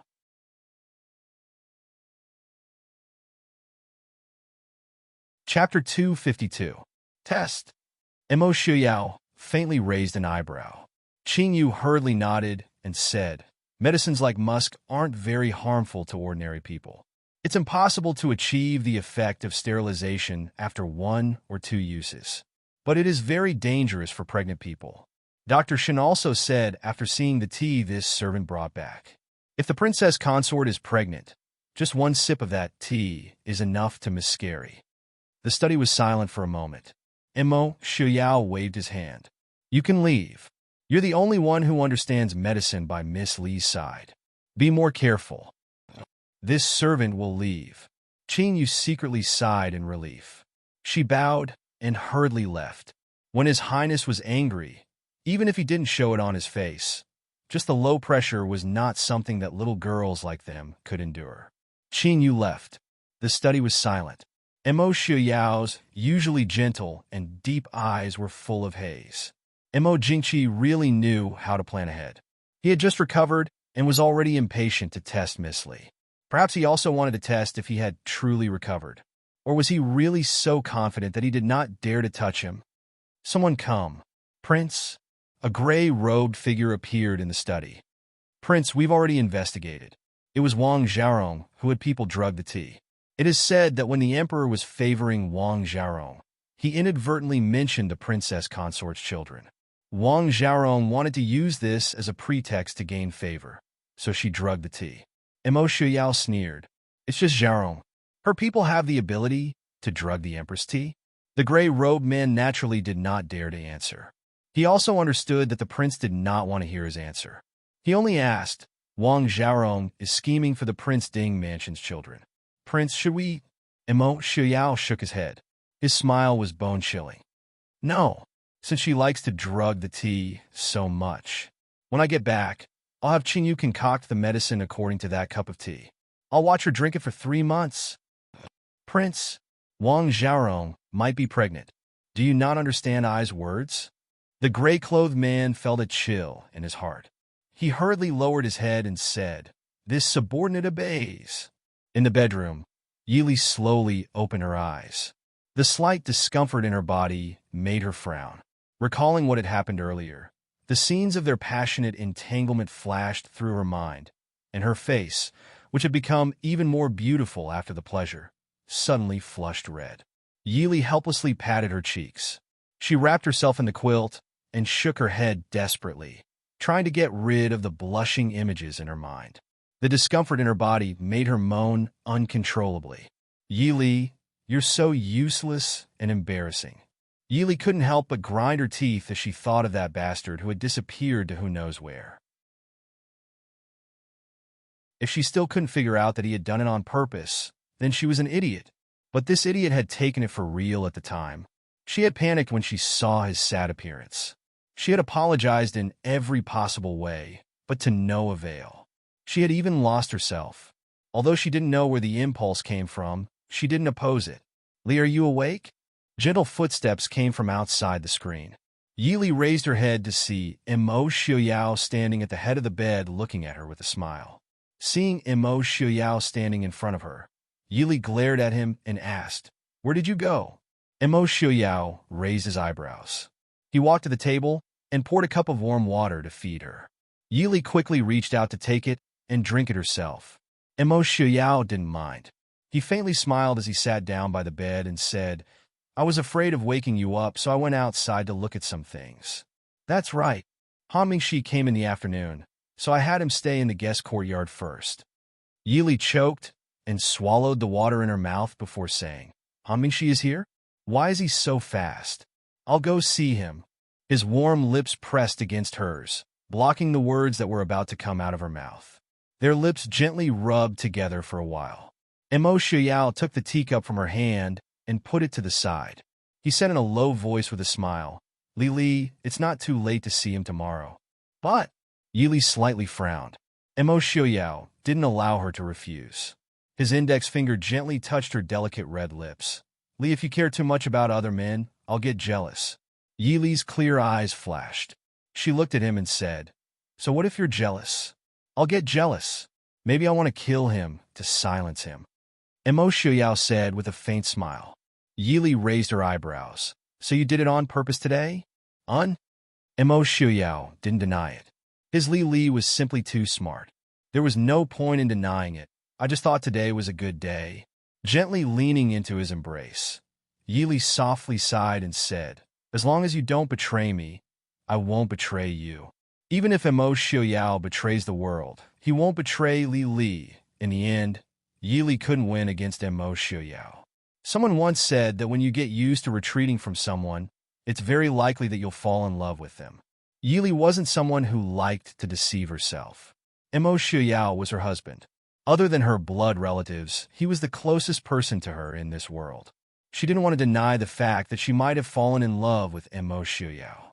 Because even when she heard Mo Shuyao's deep words of love, she still felt joy from the bottom of her heart. In this kind of era, as a woman, what could make her happier than marrying someone who loved her and was loved by her? Young Master Han. When Yi Li stepped into the guest courtyard, Han Mingxi was sitting under a magnolia tree in a daze. The purple-red petals that fell in the breeze landed on his moon-white robes, creating a strange luxury. She was used to Han Mingxi wearing a flamboyant red robe, no matter where he went. When she looked at the person in front of her, there was a strange feeling of alienation. Han Mingxi came back to his senses.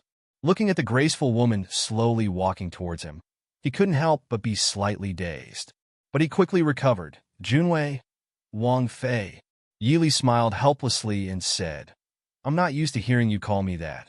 Han Mingxi raised an eyebrow and said with a smile, Even though Wang Fei keeps calling me young Master Han, but I'm not used to it. Also, in the future, Han Mingxi is Wang Fei's subordinate. If Wang Fei keeps calling me that, wouldn't it be strange? Yi Li tilted her head and said with a smile, Since that's the case, I'll call you Mingxi. You can do as you please. Is the Han family well? Han Mingxi nodded. Han Mingyue has nothing to do with the Han family now. Even if something happens in the future, it won't affect the Han family. That's right, I've already sorted out the Han family's accounts. Wang, do you want to take a look? In the end, he still didn't want to use Wang Fei's distant title. Yi Li looked at him with some surprise and shook her head, saying, Prince Ding, and I don't have any intentions of swallowing up the Han family. Han Mingxi raised an eyebrow and said with a smile, Ding Wang Fu is rich enough to rival a country. I naturally understand that Prince Ding doesn't care about the small Han family.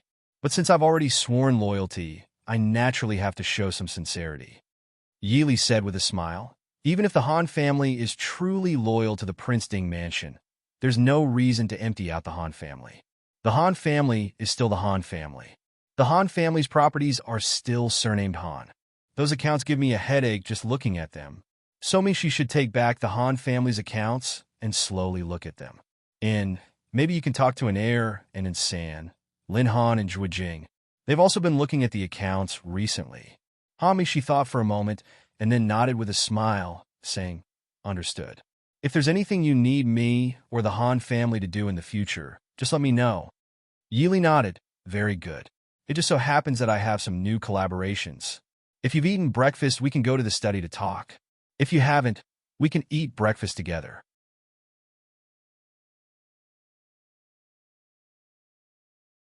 Chapter 253. I thought that you should be accompanying Prince Ding to have breakfast. Yi Li faintly said, Prince Ding's internal energy is profound. He won't feel hungry even if he misses a meal. Thinking of a certain man who was insatiable, Yi Li lightly snorted in her heart. Not being angry didn't mean that she didn't hold a grudge. Han Mingxi turned back and saw that the woman behind him inadvertently revealed a charm that had never been seen before. His heart darkened as he turned and walked into the room. Then this one will have the honor to invite Princess Ding to have breakfast together. The matter of choosing relatives was pushed back by Yi Li. Ding Wang Fu still closed its doors to guests and avoided the expected clamor. But there was still an endless stream of invitations sent to the Prince Ding mansion every day. Yi Li just casually glanced at it before putting it aside for Director Mo and Nurse Sun to handle. An heir and Insan improved rapidly under the joint training of Director Mo and Han Mingxi. Although Han Mingxi had never been in charge of anything before, he was born in a business family and was smart. Even from what he had heard and seen since he was young, he was much stronger than ordinary people. Otherwise, Han Mingyue wouldn't have dared to hand the Han family over to him so confidently. Yi Li's so-called cooperation with the winter holidays was more of Yi Li coming up with an idea and providing a portion of the funds.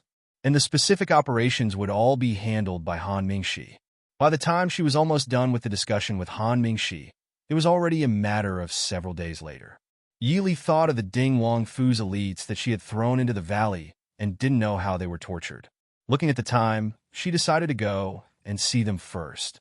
Although Qin Feng didn't stay in the valley with his comrades these few days, his days weren't easy at all. After all, the princess consort had already proposed that the last team would be trained by him. Since that was the case, as the commander, he naturally couldn't be worse than his own subordinates. So that day when he returned to the manor, he went to consult an heir and Insan. It just so happened that Insan was dizzy from all the books in the room, and Qin Feng delivered himself to be the punching bag. Insan didn't know how to be polite at all. Every day, the heavy and varied training made Qin Feng, the Black Cloud Cavalry commander who was originally full of arrogance and looked down on the Shadow Guard, completely lose his temper. Once again, he followed Yi Li to the valley below Black Cloud Peak. Qin Feng had to admit that he was indeed curious as to what had happened to those elites. When they reached the bottom of the cliff, Qin Feng could not help but pinch a few of them when they saw their comrades crawling and rolling in the dust. This was simply too embarrassing for the Black Cloud Cavalry and the Mahist army. Yi Li was still sitting on the roof, patiently waiting for the people who were running laps to finish. It wasn't until everyone returned to the yard with dusty faces that she jumped off the roof and asked with a smile, "Elites, how do you feel these days?" The elites' faces were all ashen. They were all expressionless. Could they say they were so tired they wanted to die? If someone had told them in the past that just running and doing some strange exercises could make them collapse from exhaustion, they probably wouldn't have believed it even if they were beaten to death. Who were they? They were the best Shadow Guard and soldiers in the entire Dechu state. How could they be stumped by such a small thing? Now they understood that the reason they felt running was not hard was because they had never seriously run before. In reality, the most unlucky Shadow Guard was so tired on the first day of running that he couldn't even crawl. Looking at the faces of the elites, Yi Li nodded in satisfaction and said with a smile, "I've said it before, good martial arts does not mean good health. Good health does not mean good stamina, and good stamina does not mean good endurance. After a few days of training, I believe that everyone's stamina and endurance have improved greatly. I hope you can keep it up. In addition, add another 5 miles to your running every day, and add another 100 miles to your other activities." When these words were said, the people below could not help but cry out. Yi Li did not care and continued, "I don't need many of you to become peerless experts. I only need you to become the strongest soldiers. You will be the Mahist army, and even the elites of the elites in the entire Dechu state." "Young master, do you mean that we will still return to the army and will still be members of the Mahist army?" Someone below could not help but ask. This was also the doubt of everyone present. Most people were more inclined to think that Prince was preparing to train them to become a more powerful team than the Shadow Guard and the Secret Force. But they did not expect that they would still be soldiers. And from what young Master Chu meant, they would return to the Mahist army in the future. Yi Li said with a faint smile, "I cannot tell you right now, but I can guarantee that in the end, you will all have honorable titles. All of your promotions will be the same as the Black Cloud Cavalry and the Mahist army. Or even better, when you reach the age where it is not suitable to stay, or if you are injured in an accident, you will be transferred to a place where the Mahist army or the Prince Ding mansion can reach. Everyone could not help but go into an uproar. Even the Black Cloud cavalry did not receive this kind of treatment. This made everyone even more curious as to what kind of army they would be. However, this is all on the premise that you can successfully stay here. Although I am a bit surprised that no one has fallen behind in these 7 days, but this is only the beginning. Qin Feng, this is the training plan for the next half a month. Qin Feng looked at the black and white paper as if he was looking at a death sentence. He slowly opened it and took a look. Qin Feng's brows knitted together. Young master, this subordinate doesn't quite understand. Yi Li said with a smile, it doesn't matter if you don't understand. From tomorrow onwards, Zhuo Jing and Lin Han will take turns to watch over them. Before they arrive, you can study the things on the drill ground by yourselves. In fact, the first month will be purely physical training, so I will not control you too much. Tomorrow, the 8 experts watching over you will also be leaving, so you will have to rely on yourselves. Also, when you are free, read the books I brought over. Read as much as you can. These will make the next 2 months easier for you. Qin Feng put down the paper in his hand, letting everyone admire it, and at the same time have a rough idea of what to do. The soldiers who had been tormented these past few days silently vomited blood. With the addition of some new content, the amount of training was at least 50% more than before. This young Master Chu actually wanted to torture them to death, right? What was worse was that before, they only needed to complete missions. Now, the paper even required them to finish running in a certain amount of time. After these past few days of training, everyone had a rough idea of what to do. The requirements on the paper were too harsh even for these elite soldiers. Young Master Chu, this is impossible to complete. A soldier standing in the front row said in dissatisfaction. Yi Li glanced at him. She raised an eyebrow and said with a smile, impossible. That's right. Without using Qinggong, it is impossible to complete so many missions in such a short time. The smile on Yi Li's face deepened. Black Cloud Cavalry? I've never heard of you relying so much on martial arts. The ones who like to focus on martial arts should be the Shadow Guard. If someone could do it, what do you plan to do? The soldier proudly said, if someone can do it, then we can do it too. Yi Li nodded in satisfaction. Very good. Gather at the drill ground. Seeing the soldiers line up and leave, Qin Feng looked worriedly at Yi Li and said in a low voice, Wang Fei. The one you're talking about isn't you, right? He believed that there was someone who could do it. Wang Fei would not deliberately use an impossible mission to tease them. But how could it be the delicate Wang Fei herself? Even though he knew that Wang Fei was very strong, it was just like Wang Fei had said. Good martial arts and good physical strength were two completely different things. And the things written on the paper clearly required physical strength and not martial arts. If something happened to Wang Fei, the prince would definitely cut him down.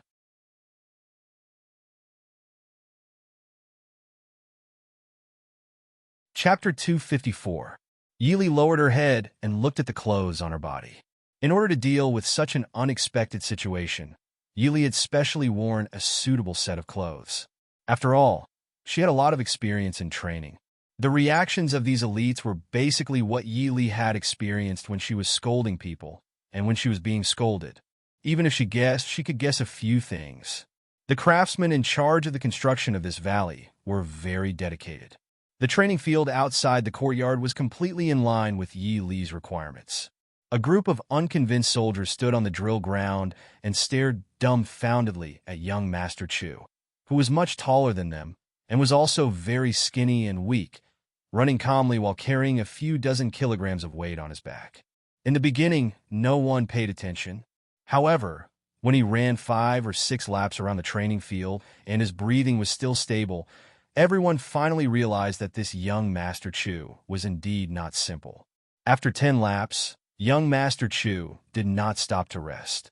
Instead, he directly rushed to the strange pile of things in the middle of the training field. He climbed over a low net that was covered with iron caltrops and all kinds of sharp objects. He climbed over a net rope that was more than 20 feet high and flipped over a wall that was more than 10 feet high. He grabbed the rope and swung over 20 feet before accurately landing on a piece of wood that was less than half a foot wide and 5 feet high. Under the shocked gazes of everyone, he rushed over as if he was running on flat ground. Finally, he rushed to the finish line. There were already bows and arrows placed there. Yili picked up the longbow and pulled the bowstring. She casually shot an arrow right at the center of the target. There was still some fine sand slowly flowing out of the hourglass that was placed at the side. Yili turned around and raised her eyebrows at the group of people in front of her.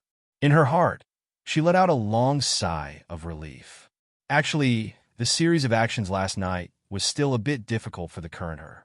Although she had not stopped training herself these past few years, and had been able to train herself without any hindrance after marrying into the Prince Ding mansion for a year. Even so, because of Mo Xiuyao's guidance, she had made some progress in the ancient martial arts. However, it had been many years since she had completed such a series of actions. Fortunately, it was completed smoothly. If something went wrong in front of these fellows, it would not be easy to teach them a lesson in the future. Yili secretly moved her tired and stiff body, but on the surface, she smiled calmly. "How is it?" "Good." The crowd was silent for a moment before bursting into cheers. However, what were they thinking before? This young Master Chu in front of them had easily done what they could not do, which was that he was stronger than them. Without a doubt, they all admired the strong. "Then everyone will listen to the instructor's instructions. And let me see your results in half a month?"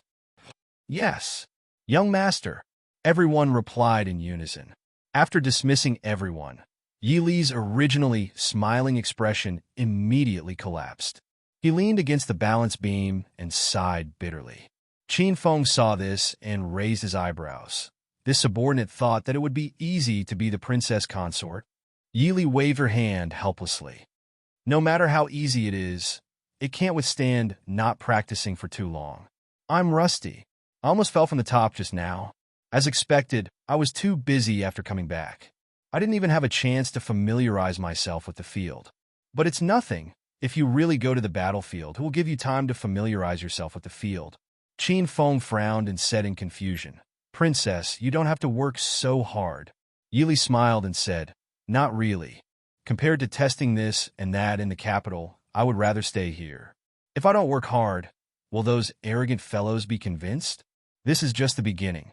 In the future, I will have to scare them often to prevent them from being arrogant." Qin Feng couldn't help but rub his forehead. "You have already dealt enough blows to them today, and you still want to scare them?" "I think so. I'm about to die from exhaustion. I'll rest for a while before returning home." Yili rubbed her arms and turned to walk into the small courtyard. "That's right, I don't need to remind you what it means to keep it a secret, right? If the prince knows about what happened today, all your tasks will be doubled." "Yes, princess." After returning to the capital, Mo Xiuyao was busy dealing with the situation in the imperial court and the emperor's constant probing. Yili was busy dealing with the affairs of the prince's mansion and the elite training under the Black Cloud Peak. She put other things aside first. It wasn't until Murong Ting and Lung Haoyu came to visit Yili that she remembered that the war in Yongzhou was not over yet. Murong Ting and Lung Haoyu naturally came in the name of visiting Princess Ding. When they were in the border town, Murong Ting finally married Lung Haoyu under Murong Shin's insistence.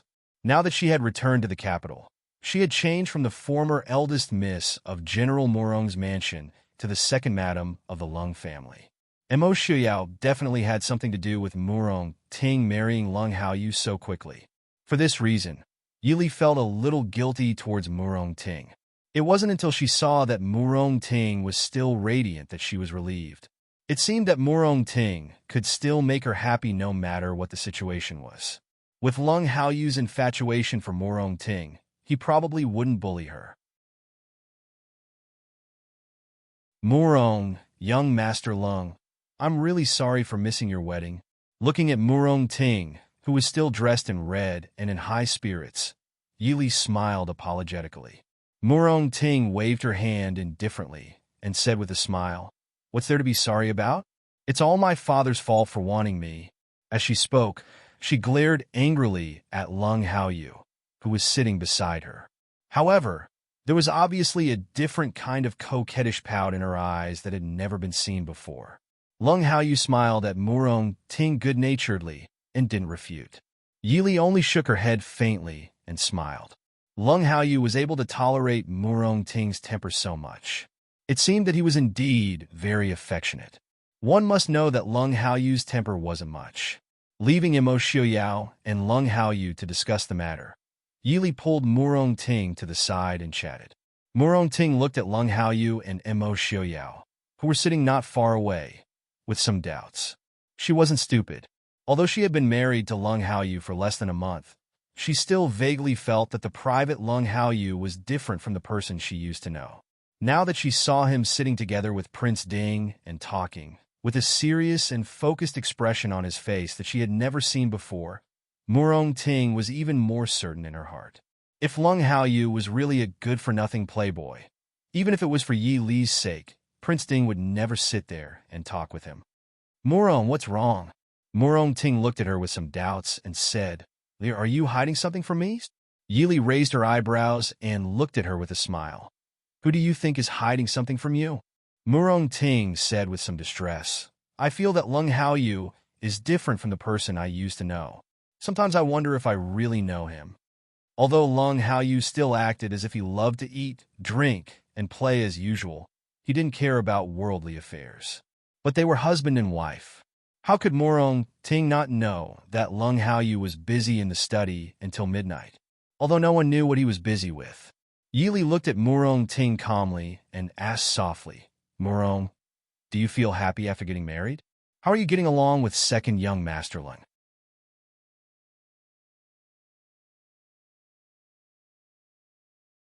Chapter 255. Mu Rongting was stunned. She blushed slightly and avoided Yi Li's gaze. She said hesitantly, "This doesn't seem to be that bad." "Well, they're right. I'll get married sooner or later anyway." He was chosen by Father. Although he has been fooling around, Father didn't say anything. This means that he shouldn't be that bad. And he's very good to me. Yi Li smiled. It seemed that second young Master Lung's pestering for so many years was not in vain. Looking back at Lung Haoyu, who was talking to Imo Xiaoyao not far away and paying attention to this side, Yi Li said with a smile, "Since you're so curious, why don't you ask him yourself?" Mu Rongting said hatefully, "He has been pretending to be crazy and stupid in front of me for so many years. Do you want me to ask him now? I don't like it at all." Yi Li didn't interrupt other couples. She just asked with a smile, "Have you gotten used to the Lung residence?" Mu Rongting's face immediately fell. She looked at Yi Li bitterly and said, "Not many people in this world are as lucky as you, Yi Li. Now I know why Lung Haoyu doesn't like the Lung family. It's simply not a place where normal people can stay." Mu Rongting was full of resentment at the mention of her newly married in-laws. Now that she finally had someone to talk to, she naturally wouldn't hide it from Yi Li. She rattled on about what happened in the past few days when she returned to the capital. The Lung family was considered a very famous aristocratic family in the capital. In this generation, Lung Qingyu became the commander of the Imperial Guards in the capital at the age of 26. He could be said to be the emperor's confidant. Naturally, the entire Lung family had high hopes for him. In contrast, second young Master Lung, Lung Haoyu, who was famous for being a playboy, was naturally not valued. But it wasn't until Mu Rongting really married into the Lung family that she realized to what extent Lung Haoyu, the second young master, was not valued. Even the servants in the residence who had some reputation dared to gossip about Lung Haoyu. If it weren't for the master's indulgence, how could the servants have such guts? Mu Rongting's character had never been one to swallow humiliation. Naturally, she could not stand these people. In the past few days, who knew how much trouble she had caused? However, the mistress of the Lung family, Lung Haoyu's mother in name, had never intended to stand on their side regardless of right or wrong. The fact that the eldest young master of the Lung family, whom Murong Ting adored, ignored and disdained her younger brother, made Murong Ting very angry. No matter how careless she was, she could tell that there was no place for Lung Haoyu in the entire Lung residence. If he lived in such an environment, no one would have a good temper. Hearing Murong Ting's complaint, Yili smiled curiously and said, I remember that you used to have a good impression of young Master Lung. In the few times they met, Murong Ting couldn't help but compare Lung Qingyu and Lung Haoyu. Yili had never interacted with Lung Qingyu, but she had heard of this famous cold-faced young master in the capital. However, the Lung family was loyal to the emperor and was obviously not on the same path as the Prince Ding mansion, so there was no need to get in touch with them. Murong Ting lay weakly in the chair and looked at Yi Li pitifully. Isn't there a saying, you can only see from afar and not play with from close range? In the past, you naturally thought it was good from afar. But if someone despises you from head to toe for 3 meals a day, even if you don't look at them, you won't even look at them.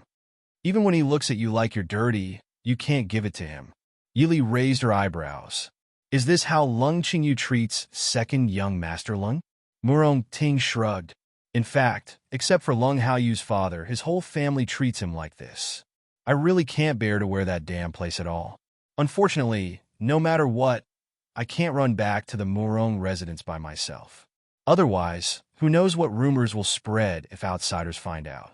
But Lung Haoyu told me that after the wedding, he will tell his father that we will buy a courtyard outside and move out by ourselves. Will General Lung agree? Yili asked. As everyone knew, the Lung family paid great attention to their family style and reputation. Although Lung Haoyu, an unfilial son, often angered old General Lung. The most impressive thing about the Lung family in the capital was that old General Lung was the only one who didn't have a concubine among so many high-ranking officials in the capital. Both of his sons were born by Madame Lung. But at the same time, many people knew that second young Master Lung wasn't Madame Lung's biological son at all. Second young Master Lung's mother was Madame Lung's dowry maid. She passed away after giving birth to Lung Haoyu, so Lung Haoyu was raised under Madame Lung's name since birth. He was also considered the legitimate son of the general's mansion. It was just that Madame Lung spoiled second young Master Lung so much that he became the #1 playboy in the capital. Murong Ting pursed her lips and said, if Lung Haoyu says there's no problem, then there shouldn't be a problem. I don't want to be dragged along to lament how useless and bastard Lung Haoyu is every morning when I go to greet him. Did those people really think that she, Murong Ting, was a fool? Not to mention that Lung Haoyu wasn't as bad as they said. Even if Lung Haoyu was really a playboy, she was already married. How could she not be able to distinguish between close and distant relatives? At most, she would throw Lung Haoyu into her father's army and let him teach him a lesson. She wasn't interested in discussing how bad her husband was with a group of idle women. Yili nodded and looked at Murong Ting with a smile. It's good that you can trust him. Since second young Master Lung said so to you, it means that he can really solve it. The most important thing between husband and wife is to trust each other. Murong Ting blinked and looked at Yi Li with a smile. Just like you and Prince Ding? That time in Yonglin, Prince Ding appeared on the battlefield at a critical moment and happened to save the princess consort. When I was in Yonglin, I heard a lot of people talking about it vividly.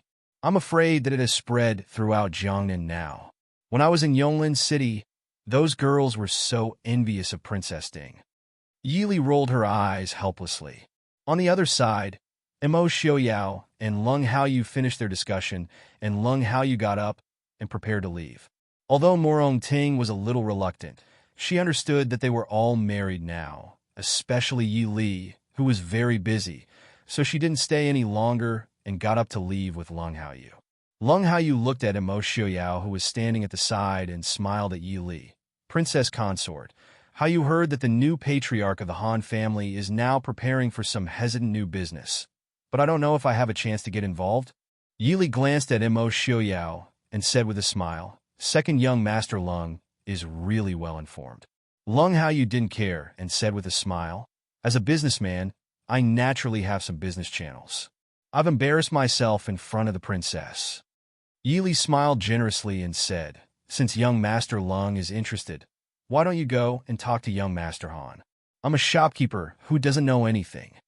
Lung Haoyu said with a smile, Princess Consort's talent and ideas are always surprising. How can I say that I don't know anything? In that case, I thank Princess Consort. Goodbye. I won't see you out. Murong Ting looked at the two of them strangely. She didn't quite understand what business Lung Haoyu wanted to do. Since it was business with the Han family, why did he ask Li Er? But at least it proved that Lung Haoyu was also planning to do business, right?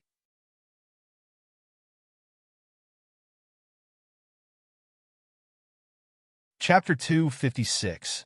After sending off Murong Ting and Lung Haoyu, Yili turned back to look at Imo Xiaoyao, whose expression was somewhat ugly. She raised her eyebrows and asked, "What's wrong? Did Lung Haoyu say something that made you unhappy?" Imo Xiaoyao reached out and pulled her into his embrace, lightly snorting. What else could it be other than the matter in Yongzhou? Lu Jingyun and Guan Ming, those two trash, had hundreds of thousands of troops under their command, but they were suppressed by Mo Jingli's mere 100,000 people and were unable to fight back. Yili raised her eyebrows. 100,000 people? Mo Jingli divided his troops to the east? Mo Xiaoyao nodded. That's right. Mo Xiaoyao recruited 200,000 troops from Lingzhou. He wanted to occupy the entire south of Yunlan River in the shortest time possible. Originally, it was nothing, but according to the news from Yongzhou, a very powerful person seemed to have appeared in Mo Jingli's army. A few days ago, he fought with Lu Jingyun and Guan Ming. Those two trash lost 3 battles. If General Morong hadn't sent reinforcements in time, I'm afraid Yonglin City would have been destroyed in their hands. The Emperor is determined not to let the Mahist army go south to quell the rebellion. It's useless even if you're angry. Yili raised her hand and patted his arm to comfort him. Mo Xiaoyao sighed deeply. I know. Of course, he knew that Mo Jingqi would rather give up the entire south of Yunlan River to him than let the Ding Mansion's forces touch it. So now, the situation in the south had become a situation where they couldn't win the battles. The two trash had hundreds of thousands of troops but had no military achievements. As for the Prince Ding Mansion, since Mo Xiaoyao had arrived in time, no matter how much they hoped to lead the troops to the south, they could only watch anxiously from the sidelines. Lu Jingyun has never fought a battle, let alone lead hundreds of thousands of troops. That Guan Ming is also a trash. General Jinghua was not feeling well and was recuperating at home. Old Dukhua was old and did not have the Emperor's trust. Not to mention the generals under the command of the Prince Ding Mansion. I'm afraid that even if Mo Jingli takes over the entire south, His Majesty won't let them onto the battlefield. Yili thought in a low voice. Mo Xiaoyao said in a low voice, with General Morong looking after that trash. As long as he doesn't act smart, he should be able to hold on for a few months. But once Mo Jingli truly takes over the south and turns around to deal with him, it will be his death. Yili frowned. With Mo Jingli's speed, you should still be in the northern tribes by then, right? Mo Xiaoyao shook his head and snorted with anger. Forget it. If they want to mess around, let them mess around. I don't have time to pay attention to them right now. Mo Jingqi has something to do, so he won't have to keep staring at the Prince Ding Mansion. Yili smiled helplessly. I'm afraid that no matter how many things he has to do, he won't forget about the Prince Ding Mansion.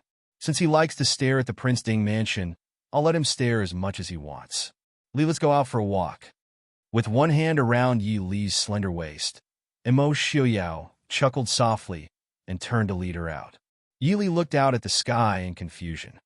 It's getting dark. Where are you going? Mo Xiaoyao smiled. You'll know when we get there. Walking in the endless stream of people, Yi Li, who had lived in the Chu capital for so many years, never knew that the Chu capital could be so lively at night. This was not a place that the rich and powerful of the capital liked to visit. Instead, it was a street where the common people gathered. At night, when the lanterns were lit, the sides of the street were filled with all kinds of simple and exquisite lanterns. On the street, people were walking in twos and threes, laughing and laughing. It really was a peaceful and happy scene. Yili lowered her head to look at the two's intertwined hands. Even though there were lanterns everywhere, they were not as bright as during the day. Most of the people on the street were common people, so the two of them did not attract much attention as they walked in the crowd. At most, People would occasionally look at the mask on Mo Xiaoyao's face and exclaim at the two's appearance. What day is it today? Looking at the joyous crowd, Yili leaned into Mo Xiaoyao's embrace and asked curiously. Mo Xiaoyao raised his hand and carefully protected her in his embrace. He said softly with a smile, "It's not a special day. Every month, there is a night market in the capital. On this day, the curfew will be 2 hours later than normal. So this is also a lively day in the capital. This is a tradition in the capital. Does Li not know?" Yili was silent. She really did not know that there was such a day in the capital. Mo Xiaoyao turned his head to look at her and said with a smile, "Playing with these common people is completely different from playing with those rich and powerful people. When I was young, I would come here almost every month, so I always wanted to bring you here to see it." Yili raised her head to look at him and said with a faint smile, "Then if we have time in the future, we can come here every month as well. It's really boring in the capital." Looking at Yi Li's beautiful face under the lights, Mo Xiaoyao pulled her into his embrace and leaned against her shoulder as he gave a low laugh. "All right, if Li likes it, we can come here every month." The passers-by saw a handsome and outstanding man carefully protecting a delicate and graceful woman in his embrace. Looking at the woman's clothes and hair, she was clearly a married woman. In the eyes of the crowd, this couple must be a newly married couple. They could not help but reveal a kind smile. Mo Xiaoyao held Yi Li's hand as he walked through the crowd with great familiarity. Although he had not been here for many years, the Lantern Festival did not seem to have changed much. Mo Xiaoyao still found his target with great familiarity. It was a small stall selling lanterns that looked simple and crude. The stall owner was an old man with white hair. He was currently carefully hanging the lanterns one by one on the side. But the old man was not young. He held up a beautiful lotus flower lantern and shakily tried several times, but was unable to hang it to the highest point. Mo Xiaoyao stood to the side and reached out to take the lantern from the old man's hands and hang it up. The old man was stunned at first. He turned his head and saw a noble and extraordinary man and woman standing in front of him. The old man looked at Mo Xiaoyao and could not help but frown. "Many thanks to young master. This young master looks somewhat familiar." This old man seems to have seen young master somewhere before. Mo Xiaoyao smiled faintly. "In the past few years, I often came here and bought many lanterns from old mister. No wonder old mister found me familiar." The old man waved his hand uneasily. "This old man does not deserve the word mister. Is young master bringing his wife to the Lantern Festival? Do you want to buy a lantern to play with?" The word wife clearly made Mo Xiaoyao very happy. He turned his head to look at Yi Li and pointed to a pile of simple lanterns. "I'll take these too."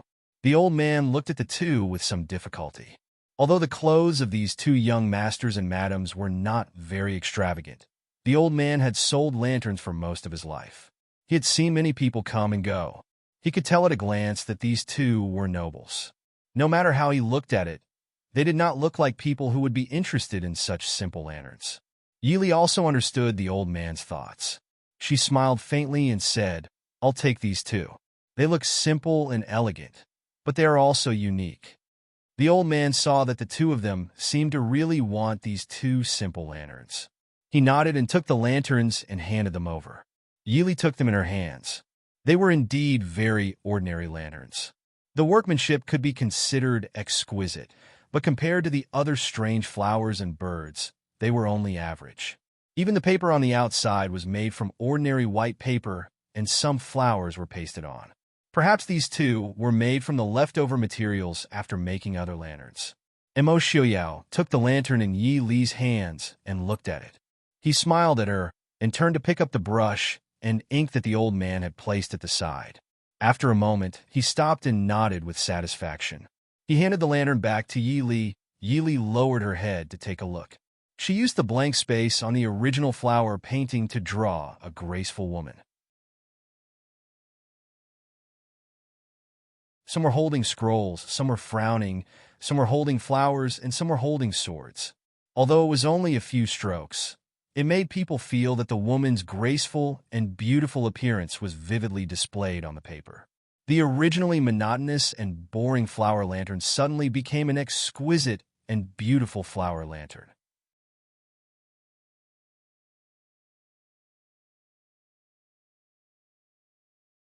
Chapter 257. Yili looked at the lantern in her hand, then looked at the other lantern on the side. She pursed her lips and smiled. She took the brush and began to draw on the other lantern. She clearly took longer than Mo Xiuyao, but Mo Xiuyao did not mind. He patiently stood to the side and waited for her to finish. When Yili handed the finished lantern to him, Mo Xiuyao raised his eyebrows in surprise. On the lantern, there was a man holding a spear and riding a horse with an extraordinary aura. Yili did not draw many words like Mo Xiuyao did. The only thing on the painting was the man on the horse with an imposing aura like a god of war. This was the scene outside Yonglin City that day. Mo Xiuyao looked at the lantern in his hand. The smile on his face deepened. Was I like this in Li's eyes at that time? Yili blushed slightly. She picked up her own beautiful lantern. My painting is not as vivid as Gongzi's. If you don't like it, then forget it. Mo Xiuyao smiled and said, How could I not like it? I will definitely keep it well. Looking at the person on the lantern, Mo Xiuyao's eyes were filled with joy. He never knew that in Ali's eyes, he had such an extraordinary aura and sharp aura. After taking out some money to pay the old man who was watching the two of them draw their own lanterns, Mo Xiuyao once again held Yi Li's hand and walked forward. The old man who was lost in thought looked down at the money in his hand that was worth an entire night of buying lanterns. His eyes flashed as he suddenly thought of something. His expression became excited. It's... In the end, he did not say what it was. The old man looked at the pair of figures that were gradually disappearing into the distance. A few years ago, there was also a high-spirited youth in embroidered clothes. Every month, he would come here to buy lanterns. But every time, the youth would only pick the most ordinary and worst one.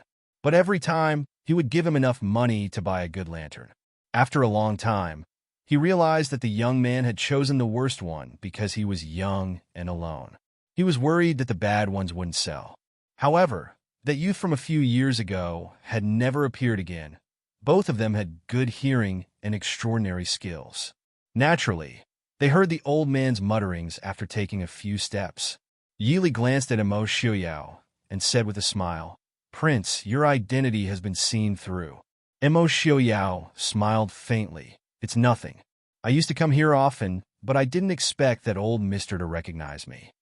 Mo Xiuyao's life could be said to have been divided by the time he was 17 years old. From then on, he was in two completely different directions. If they weren't familiar with each other, it would be difficult to connect the two of them together. Yili lowered her head to look at the freshly painted lantern in her hand, which was still emitting the fragrance of ink, and a faint smile appeared on her lips. The two of them carried lanterns and strolled leisurely along the streets with many other young men and women. Their extraordinary appearance and temperament attracted many curious and envious gazes, but compared to the probing and calculating gazes of the nobles in the palace, it made them feel much better. Yili walked as she curiously looked at the various small stalls on both sides of the street. The things sold there weren't all that good. They were all for the common people. Although they were simple and unadorned, they made people feel closer to nature. Mo Xiuyao smiled as he pulled Yi Li to a stall selling jewelry, rouge, and face powder. The small stall naturally didn't have anything valuable. The middle-aged couple who set up the stall could see that the man and woman in front of them were not ordinary people. Although they might not be interested in their things, they still tried to sell them. Mo Xiuyao picked up an elegant pearl hairpin and looked at Yi Li. He shook his head and put it back. A slender hand picked up the hairpin again and met Mo Xiuyao's eyes. Yi Li raised an eyebrow and asked with a smile, What is it? Mo Xiuyao sighed softly and said, This hairpin will only be overshadowed by Li. Li is suited for the brightest pearls. A few days ago, I ordered some luminous pearls from Fenghua Tower. Tomorrow, let's go see what style you like, Li. Yi Li held the simple hairpin in her hand and looked at it. She smiled and said, Even if you aren't afraid that I will squander all your family's wealth, I'm afraid that the noble ladies in Jing will kill me with their gazes. Fenghua Tower's jewelry was famous in the Chu capital for being expensive. Even if the noble ladies had a few pieces, it would be worth showing off. But others did not know. But Yili knew. Ever since her wedding, almost all of her jewelry had been ordered from Fenghua Tower. It was no wonder that even though Yili rarely went out and would try to choose some low-key jewelry, there were still many people who would pay attention to the jewelry she wore. If you can squander all your family's wealth just by buying a few pieces of jewelry, then it can only be said that our family's wealth is too thin. Mo Xiaoyao said with a smile. He took the hairpin from Yi Li's hand and gently put it on for her. He said softly, I hope that Li gets the best. Yi Li smiled faintly and said, if you like it, then it's the best. If you don't like it, then it's worthless no matter how good it is. A faint smile flashed through Mo Xiaoyao's eyes. He asked in a low voice, then does Li like it? It was just a simple like. She didn't know if he was talking about the hairpin or something else. Yi Li blushed slightly. She turned her face and said in a low voice, it's not bad. After paying, they listened to the compliments of the couple who had set up the stall. The two of them did not pay it any mind. They held hands and turned to leave. As they walked, Mo Xiaoyao turned his head to look at the woman next to him. The inconspicuous pearl hairpin seemed to sparkle with a moving light in her black hair. What's going on over there? Yi Li looked ahead. There was a lot of noise in that direction. Most of the people were moving in that direction. At a glance, she could only see a dense crowd. Mo Xiaoyao raised his eyebrows slightly and said with a smile, there's probably something going on. Let's go take a look and we'll know. Handing the two lanterns to the person following behind them, Mo Xiaoyao pulled Yi Li towards the crowd. Yi Li turned her head to look at the unfamiliar guard holding the two lanterns. She frowned and said, I almost forgot. Ever since I came back, I haven't seen Ajin. Ajin had always been a man of few words. Even when he was at Mo Xiaoyao's side, he was expressionless as he pushed the wheelchair. Now that Mo Xiaoyao's legs were fine, Ajin seemed to have been forgotten. Mo Xiaoyao turned his head and said with a smile, I told him to do something else. He's grown up. He can't always be by my side as a guard. Yi Li nodded. Ajin was Chief Steward Mo's nephew. Chief Steward Mo had worked hard for the Wang Fu and had no children. Ajin's parents had also died for the Prince Ding mansion. Mo Xiaoyao should take extra care of Ajin. After squeezing into the crowd, they saw that there was a stage set up at the corner of the street. The stage was decorated with colorful satin, making it look bright and eye-catching. There was no one on the stage, but the crowd below the stage was clearly excited. Yi Li looked at the middle-aged man beside her whose face was red with excitement. She asked softly, what's going on here? The middle-aged man turned his head and saw a beautiful woman standing beside him. He couldn't help but be surprised. He said with a pleasant expression, the #1 courtesan in the capital, Miss Yao Ji, is going to dance here. And she's going to throw the embroidered ball. Halfway through, he seemed to remember that the person in front of him was a beautiful woman. The man's face turned red, and he didn't say much. Even though he didn't say it clearly, it didn't stop Yi Li from understanding. Slightly surprised, Yi Li turned her head to look at Mo Xiaoyao in confusion and asked, the Miss Yao he's talking about isn't the one I know?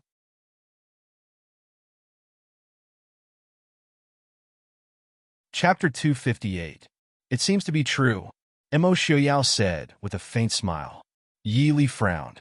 Although she had only seen Yaoji twice, she had a good impression of the woman. Speaking of which, Yaoji was not only a dancer, but also the owner of the #1 Qingqing Lane in the capital. Although a dancer was a lowly person, Yaoji's family was probably not inferior to some rich businessmen in the capital. Such a woman obviously didn't need to throw an embroidered ball to find a groom or choose a guest. Moreover, she chose this place.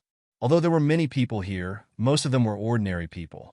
If Yaoji wanted to choose an ordinary person to live with, she shouldn't be so high profile. Seeing her frown, Mo Xiaoyao said with a faint smile, it is said that Yaoji and Mu Yang have a close relationship. Next month, Mu Yang will marry the granddaughter of Minister Sun of the Ministry of Rights. I don't know if this has anything to do with it. Yaoji and Mu Yang? Yi Li still remembered that she had seen Mu Yang 2 or 3 times. Although they didn't talk, she could see that he was an extremely outstanding man from afar. Yili had also heard the rumors about Yaoji, Mu Yang, and Feng Jiao. However, with her understanding of Feng Jiao, this rumor was probably exaggerated. She didn't expect that Feng Jiao was a fake and Mu Yang was a real one. Mo Xiao nodded and said, Yaoji was famous in the capital when she was 13 years old. It has been nearly 10 years since then. If it weren't for Feng San and Mu Yang's protection, it wouldn't be so easy for a weak woman like her to support Qingqing Lane and not be harassed by influential people. Those powerful people in the capital aren't easy to deal with. Yili nodded. Yaoji's beauty was definitely in the top 5 in the capital. More importantly, compared with the graceful and dignified appearance of ordinary rich ladies, Yaoji, who was skilled in singing and dancing, had a different kind of seductive and enchanting temperament. Such a stunning beauty was still in the midst of the dust. How could she not be the target of those high officials, dignitaries, and playboys? Even though Yaoji was a clean woman, how could a powerless and weak woman resist those wild bees and butterflies without anyone's help? Yili couldn't understand Yaoji's idea. Even if it was really related to Mu Yang, it was too irresponsible to decide her future in this way. If it was a martial arts competition or a literary competition, they could at least test the other party's ability. However, throwing the embroidered ball was completely a gamble of luck. Yili still vaguely remembered some TV dramas she had seen in her previous life where a rich young lady threw an embroidered ball and caught it by a beggar. Yaoji deliberately chose such a place. Even if she would not be picked up by beggars, it was more likely that she would be picked up by ordinary people. However, even if an ordinary person were to marry Yaoji legally, there would be no benefits for either side. Don't worry, there's no way Mu Yang wouldn't know about this, Mo Xiao said softly. Yili nodded and looked around. Unfortunately, she didn't see Mu Yang. The matter between a man and a woman was hard to say. No matter whether Mu Yang would appear here or not, no one could say whether he was right or wrong. After all, he was going to get married next month. Not only did he have to be responsible for Marquis Mu Yang's household, he also had to be responsible for his fiancée. Miss, is this your brother or? The man standing beside Yili suddenly asked in a low voice. Yili looked back and found that many men around were looking at Mo Xiao with unkind eyes. She couldn't help but smile. Although Mo Xiao was wearing a mask, the exposed half of his face was still handsome. Moreover, his posture was outstanding. Standing in the crowd, he stood out. How could the surrounding men not be hostile? Holding Mo Xiao's hand, Yili smiled faintly and said, "We're just watching. My husband won't snatch it." Everyone's eyes were obviously filled with disbelief. Although the woman in front of them was not inferior to Miss Yaoji, no man would dislike having more beautiful women. This girl was elegant and noble. Obviously, she was the wife of a noble family. Wasn't she just lacking an enchanting and charming concubine like Miss Yaoji to enjoy the fortune of being surrounded by beauties? Mo Xiao was in a good mood and didn't care about the rudeness of these people. He pulled Yili in front of him and smiled at the man who asked the question. "Don't worry. I'm not here to snatch the embroidered ball. My wife is very fierce." Yili's face suddenly darkened. She reached out her hand and pinched him hard. Mo Xiao's expression was as usual, as if Yili didn't pinch his flesh. He smiled at the man opposite him and said, "And I don't like women who are too enchanting. I prefer a gentle and graceful woman like my wife." The gentle and graceful woman secretly picked up a bit of flesh on his waist and pinched hard. Mo Xiao helplessly smiled bitterly. He raised his hand and pressed Yili's hand. "Wife, I really don't like other women." Yili rolled her eyes and silently let go. What was that saying again? Hooligans were not scary, but hooligans with culture were scary. No one could resist a person who was usually gentle and elegant when he was thick-skinned. The men around finally seemed to be relieved. They all gave Mo Xiao an understanding smile. Mo Xiao didn't stand on ceremony. He smiled and nodded, accepting the kindness of the people one by one. "Oh, Miss Yaoji has come out," someone exclaimed. Yili looked back. The beautiful woman on the stage was wearing a colorful dress. Her makeup was stunning, and her smile was enchanting. She caused an uproar as soon as she appeared. Yaoji nodded slightly to the audience and smiled sweetly.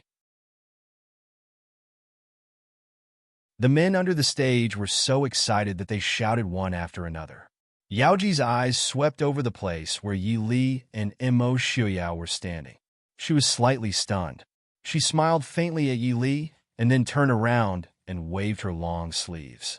The music on the side of the stage sounded leisurely. Yaoji slowly swayed her waist and danced with the music. The audience applauded again. Yi Li frowned. She looked at the woman on the stage with a bright smile and sighed secretly. Yaoji didn't want to throw the embroidered ball. She was simply deliberately ruining her reputation. Yaoji's reputation in the capital was not bad. Although it was said that she had an ambiguous relationship with Feng San and Mu Yang, it was only a rumor. No one had really seen her. Besides, not many people could see Yaoji in person. But now she was dancing and throwing the embroidered ball in such a place.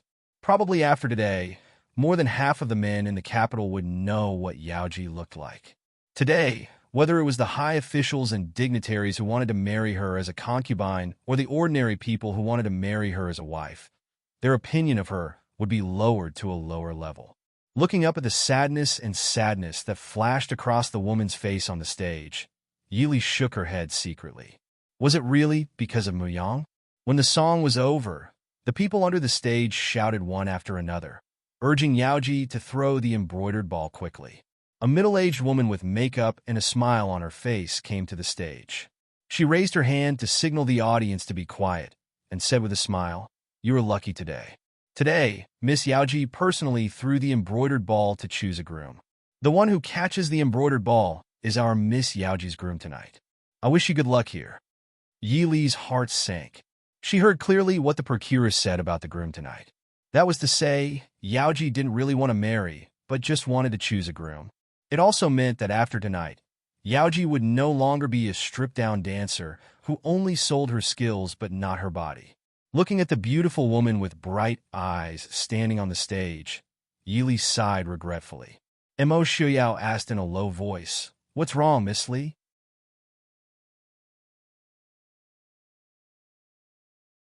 Chapter 259. Yi Li shook her head and said, "Miss Yaoji's action is too decisive." "Why do you have to?" Yi Li was asked if she could go to this extent for a man. Yi Li knew very well that she absolutely could not do what Yaoji did. It was not because she didn't love him, but her love had a bottom line.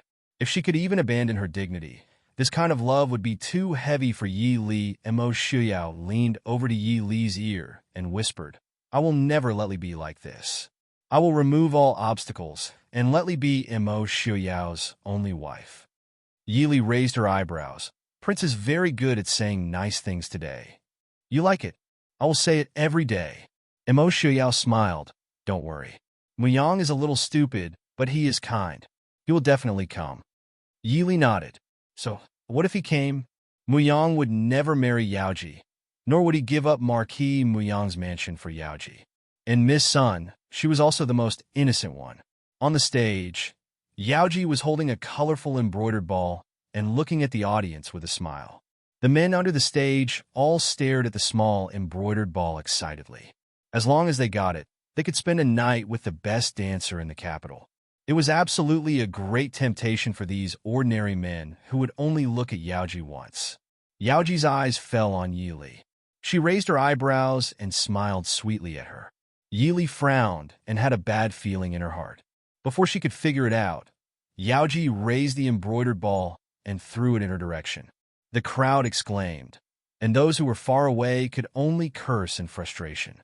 Those who were close all stared at the embroidered ball in the air and raised their hands high to catch the good luck falling from the sky. From the moment Yaoji raised her hands, Yi Li knew where she wanted to throw it. Of course, Yaoji didn't want to throw the embroidered ball to herself, but to Mo Xiuyao, who was standing behind her. After the embroidered ball left her hand, Yaoji raised her eyebrows and moved her lips silently. Although there was no sound, it wasn't difficult for Yi Li, who was good at lip reading. What she said was, "Do you think he'll accept it?" Yi Li cursed in her heart. She turned around and wanted to pull Mo Xiuyao away. Normally, with their skills, They wouldn't have to worry about not being able to avoid a small embroidered ball. But now, the two of them were surrounded by people. It was difficult for them to even move their feet, let alone avoid it. Mo Shuyao lowered his head to look at Yi Li, who was tugging at his collar, and chuckled. He raised his hand and slapped the embroidered ball that was flying towards him. The embroidered ball immediately changed direction and flew to the other side. As the embroidered ball deviated from its direction, the crowd rushed to the other side. Mo Shuyao held Yi Li in his arms to protect her from being squeezed by the crowd. He asked with a smile, "Were you nervous just now, Miss Li?" Yi Li snorted and raised her head to look at the stand. Yaoji didn't look disappointed when she saw her embroidered ball being slapped away. Instead, she smiled more charmingly at Yi Li and said silently, "Congratulations." Yi Li nodded slightly and accepted her congratulations. The colorful embroidered balls were fought over in the crowd. Often, before a person could grab them, they would be slapped away or taken away by the person next to him. The fierceness of the fight for the embroidered balls was amazing. It was just a small embroidered ball. No matter how many people fought for it, it couldn't be fought over endlessly. Just when a burly man, who thought he was better than others, reached out to grab the embroidered ball, an outstanding figure stepped on the shoulders of the crowd and flew over. He kicked away the burly man's hand and at the same time kicked the embroidered ball towards the woman standing on the stage. In the disappointed exclamation of everyone, a swift figure quickly flew onto the stage and caught the embroidered ball before it fell on Yaoji. On the stage, a young man dressed in a brown brocade robe was standing leisurely beside Yaoji. His handsome face was angular, and he looked more boorish and straightforward than the men from Great Chu. However, the sharp gleam in his eyes, which seemed to be smiling, made people know that he was not one of those warriors who were all brawn and no brains. The man casually played with the embroidered ball in his hand. He smiled at the man who had fallen into the crowd below the stage and said, "Since you don't like Miss Yaoji, you can just stand aside and watch. It's rude to kick her embroidered ball back like this. It's said that the Chu state is a land of literature and etiquette. You're too rude to the beauty." The man in the crowd, Mu Yang, the heir of Marquis Mu Yang's household, flew onto the stage with a sullen face. He didn't say a word and slapped the man in brown. The man in brown was obviously prepared and easily dodged to the side. The man in brown was obviously prepared and easily dodged to the side. The two of them fought back and forth on the stage. The people below the stage also cheered. Since he couldn't get the beauty's favor, he didn't lose anything by watching the show. Ordinary people didn't have much, so it wasn't easy for them to have too many obsessions. Yi Li leaned in Mo Xiaoyao's arms and curiously looked at the man fighting with Mu Yang on the stage. She could tell from his appearance that he was definitely not from the Chu state. "He's from the northern tribes?" Yi Li didn't have a good impression of the northern tribes. The last time was at the wedding last year. The 13th prince of the northern tribes had left a very bad impression on her. This time, he was in the mood to come to this kind of place to play. Mo Xiaoyao smiled. Previously, there was news that the northern tribes had sent someone to escort the bride to the Chu state. "I didn't expect him to arrive in the capital so quickly." Yi Li raised her eyebrows and turned to look at him. "You know him?" "Yalu Yi, the 7th prince of the northern tribes." Mo Xiaoyao said in a low voice. "Mu Yang probably isn't his match." Yi Li nodded slightly. She could tell from just a few moves. Mu Yang's martial arts were not bad, but it couldn't compare to Yalu Ye's, which was obviously honed on the battlefield. Mu Yang couldn't be blamed. Although the Chu state worshipped martial arts, it also worshipped literature. Most influential families tended to let their children walk the path of an official rather than the battlefield. After all, swords have no eyes on the battlefield. Who knows when you might lose your life? Mu Yang was able to cultivate both literature and martial arts at such a young age. It wasn't easy for him to have such achievements in martial arts. But the northern tribes was completely different from the Chu state. Although they were influenced by the culture of the Central Plains, their culture was still valiant, and the strong were respected. And Yalu Yi was one of the most outstanding sons of the northern tribes. Naturally, he had risked his life on the battlefield since he was a teenager. After less than 100 moves, Mu Yang started to lose ground. and Yellow Yu was clearly in high spirits. The more he fought, the braver he became. His fierce attacks forced Mu Yang to retreat again and again. Yili looked at Imo Xiaoyao and couldn't help but frown. She didn't want to let Imo Xiaoyao go on stage. No matter if he won or lost, there would be a storm in the end. But at the same time, whether it was her or Imo Xiaoyao, they couldn't watch Yellow Yi injure Mu Yang. Yaoji was originally a bit absent-minded, but when she saw that Mu Yang was about to lose, she finally came back to her senses. She said in a flustered and exasperated tone, "I told you to meddle in other people's business. I'm running my embroidered ball. What does it have to do with you?" Yellow Yi laughed loudly. "Miss Yaoji is right. Young Master Mu, since you kicked the embroidered ball back, what is the meaning of this now?"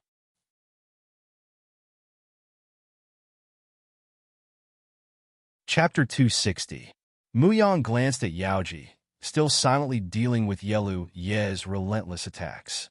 Even those below the stage who don't know martial arts can see he's having a hard time. Yellow Yi coldly snorted, seeming to have finally lost his patience. He laughed. "Since the heir has nothing to say, then don't disturb this one's intimacy. Go!" With a low shout, Yellow Ye's palm slapped towards Mu Yang's chest. This palm's momentum is forceful, clearly with the power to split mountains and split rocks. Standing on the side, Yaoji couldn't help but cover her mouth and scream, "No!" The stage itself isn't big. Yaoji is also close to the two. Seeing Mu Yang in danger, Yaoji cried out in alarm and used all her strength to throw herself forward. She's been practicing martial arts since she was a child. Her body's agility doesn't lose to ordinary martial arts practitioners. In this moment of desperation, she actually threw herself between Mu Yang and Yellow Yi. Yellow Ye's palm was about to hit Yaoji's body. The audience below the stage couldn't help but close their eyes, not daring to watch. Just now when the two fought, the things on the stage were smashed to pieces.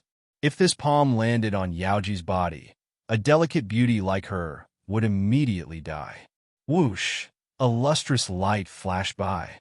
Yellow Yi only saw a lustrous light flash in front of his eyes. He quickly withdrew his palm and retreated several steps back. Yaoji's face was deathly pale, falling right into Yellow Ye's arms. She originally closed her eyes and waited for death, but found that the palm didn't hit her. Opening her eyes, she just happened to see Mu Yang's eyes containing worry and anger. Thinking about the two's current situation, her heart darkened, and she stood up to leave. Yellow Yi stood with his hands behind his back, glancing sideways at the pearl hairpin nailed to a pillar. Although it's just an ordinary silver pearl hairpin, the entire hairpin is deeply embedded, leaving only a pearl flower on the outside. It's clear the opponent's skill is profound. If he didn't withdraw his palm in time, Yellow Yi believes this hairpin would have pierced his wrist. Looking back at the source of the concealed weapon, he saw a young man and woman dressed in simple, yet elegant clothes. The woman was elegant and graceful, but there was an air of elegance and nobility about her that was different from the women of the Chu state. The man's face was covered by a mask, but his moon-white robes made him seem like a bright moon. He was cultured and refined, but in fact he was extraordinary. Raising his brows, Yellow Yi chuckled. "This young master already has a beauty in his arms. Could it be that you're still interested in Miss Yaoji?" Imo Xiaoyao smiled faintly and said, "Prince Yellow must be joking. My wife is pure and kind by nature. She can't stand the sight of blood. It doesn't matter if the prince doesn't know how to control his strength on a whim, but it wouldn't be good if he scared my wife." Hearing this, Mu Yang turned his head in surprise. Seeing Imo Xiaoyao and Yi Li in the crowd, he couldn't help but stare blankly. He nodded slightly, not opening his mouth to expose the two's identities. Yellow Yi didn't expect his identity to be exposed. Narrowing his eyes, he sized up Imo Xiaoyao and Yi Li. After a while, he smiled and said, "So I didn't expect to see Prince and Princess here. It's really a pleasure." Imo Xiaoyao said indifferently, "I also didn't expect to see Prince Yellow in this kind of place." Yellow Yi smiled but didn't say anything, avoiding Imo Xiaoyao's question of him sneaking into the Chu capital. Pointing at Yaoji, he said with a smile, since Prince doesn't intend to fight over Miss Yaoji, does that mean Miss Yaoji still belongs to me? Don't even think about it, Mu Yang said in a low voice, walking in front of Yaoji and shielding her behind him. Yalu Yi sneered disdainfully, looking at Mu Yang with a smile that wasn't a smile. Why doesn't Shitsi Mu ask Miss Yaoji's opinion? Perhaps Miss Yaoji is more willing to choose the stronger one? Yaoji silently walked out from behind Mu Yang. Under Mu Yang's shocked gaze, she walked behind Yalu Yi. Yaoji, you! Yaoji smiled faintly, but her expression was a bit bitter. She said softly, today's rules were set by Yaoji, so Yaoji naturally has to abide by them. I've troubled Shitsi Mu to make a trip here, so it can be considered as completing our friendship over the years. Shitsi Mu, please go back. Mu Yang stared at her stunning face, not saying a word for a long time. The smile on Yaoji's face gradually stiffened. Finally, she turned around and didn't confront him. At this time, the sky was already dark, close to the curfew. The people below the stage saw that there was no more excitement to watch, so they all left in disappointment. On the stage, Yalu Yi smiled at Yi Li and Mo Shuyao. Princess, today's meeting is also fate. How about we find a place to drink a cup of wine and catch up?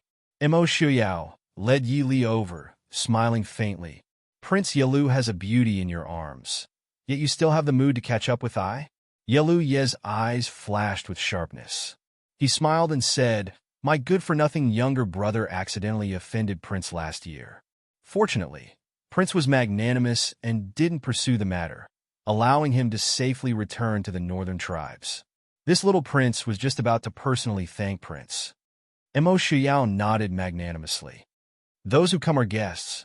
I'm not a petty person. Prince Yalu doesn't need to take this small matter to heart. Mo Shuyao didn't have the slightest bit of guilt for making the already foolish Yalu Ping even more foolish. In fact, to be able to let him return alive, Mo Shuyao felt that his self-cultivation these past few years was not bad. Yalu Yi choked, wishing he could slap Mo Shuyao to death. If Mo Shuyao had directly killed Yalu Ping, perhaps he wouldn't be so angry. But he sent Yalu Ping to his sworn enemy, the Crown Prince. Not only that, he also let people leak information to him. He was worried that Yalu Ping would leak some of his secrets to the Crown Prince, so he could only use all his means to get him back from the Crown Prince, who knew that the person he saved was a fool who didn't know anything. Of course, he absolutely believed that Mo Shuyao had already dug out everything he knew before he made Yalu Ping stupid. If half of the people of the Ding King's Fu were left in this world, it would be a disaster.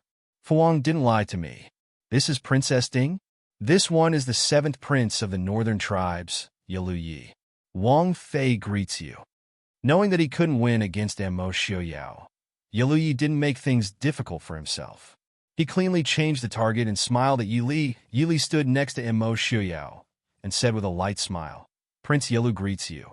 Yalu Yi impudently examined Yi Li and said, on the way to the Chu capital, I heard that Wang Fei is a woman who doesn't lose out to men. I thought you were such a graceful beauty. Prince Ding really has good fortune.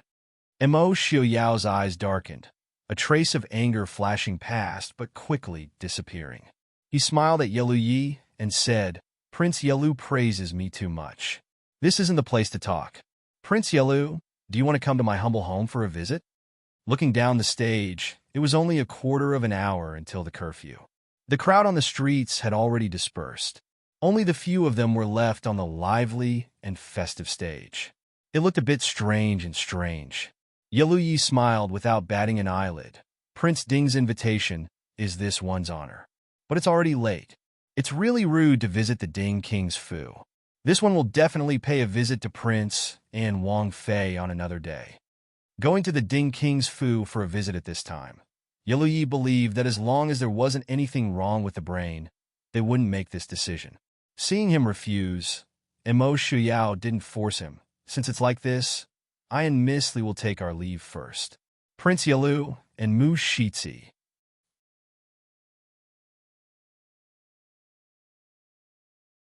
Chapter 261. Yalu Yi smiled. This little prince also needs to return to the inn. As for Miss Yaoji, it was just a joke, I hope Miss Yaoji and Master Mu won't take offense. Mu Yang was stunned for a moment, as if he didn't expect Yalu Yi to let go so easily. Yaoji also looked at Yalu Yi with some surprise. Yalu Yi didn't care, waving his hand. This one saw Master Mu's skills and was itching for a fight. If I offended you, please forgive me. Since the other party said so, Mu Yang naturally wouldn't pursue the matter. He nodded. Prince Yalu's skills are better. Please excuse me. Yalu Yi raised his eyebrows and was about to speak when a cold light flashed from the corner of the street. Several black-clothed men rushed over. Yalu Yi tilted his head to avoid the oncoming blade light and casually slapped the assassin away. At the same time, he turned to Immerse Xiuyao and smiled. Prince, turns out Chu Capital's knights are so dangerous. Immerse Xiuyao hugged Yi Li with one hand and grabbed the hand of an assassin with the other. With a slight force, the crisp sound of bones breaking in the middle of the night could be heard. Maybe it's because the tourists came from afar? After all, I remember that the capital's nights were very peaceful. Yalu Yi laughed and didn't refute. On the other side, Mu Yang was protecting Yaoji while fighting the enemy. Yaoji's body was a bit stiff. Although she didn't want Mu Yang to touch her again, she knew that now wasn't the time to be willful. She could only stay motionless and let Mu Yang hold her in his arms. However, the expression on his face was one of sadness. He had avoided the fear of encountering an assassin. The assassins obviously also noticed that the three men in front of them were all experts. However, Immerse Xiuyao and Mu Yang were each protecting a woman. Only Yalu Yi didn't have any worries and naturally went on a killing spree. The assassins secretly looked at each other and turned to attack Immerse Xiuyao and Mu Yang. As long as these two men were taken care of, the remaining one would naturally be easy to deal with. Yalu Yi, who had been pushed to the side, raised his eyebrows. Seeing that Immerse Xiuyao's side was handling the situation with ease, he turned around and charged towards Mu Yang's side. Yi Li helplessly allowed Immerse Xiuyao to pull her into his embrace. Although she knew that Immerse Xiuyao was more than capable of dealing with the assassin before them, she was not used to being protected in his embrace. However, Immerse Xiuyao's hand around her waist told her that Immerse Xiuyao had no intention of letting her go. Yi Li could only sigh helplessly, carefully watching the surrounding assassins just in case. He didn't know who these assassins were, but they didn't look like much. Yi Li thought uninterestedly. She had nothing to do. After marrying into the Ding King's residence, needless to say, she must have encountered many assassins. In Yi Li's eyes, these assassins were only mediocre. Seeing the three men take care of the assassins without much effort, Yi Li slightly frowned.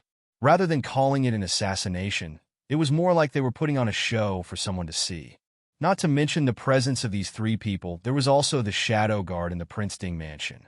Yalu Yi couldn't really go out without guards.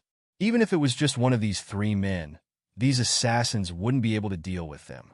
Be careful. After the last assassin was taken care of by Yalu Yi, Yaoji immediately pushed Mu Yang away and retreated far away. Mu Yang looked at Yaoji, who was far away from him, and froze for a moment. He could only smile bitterly and turn around to thank Yalu Yi.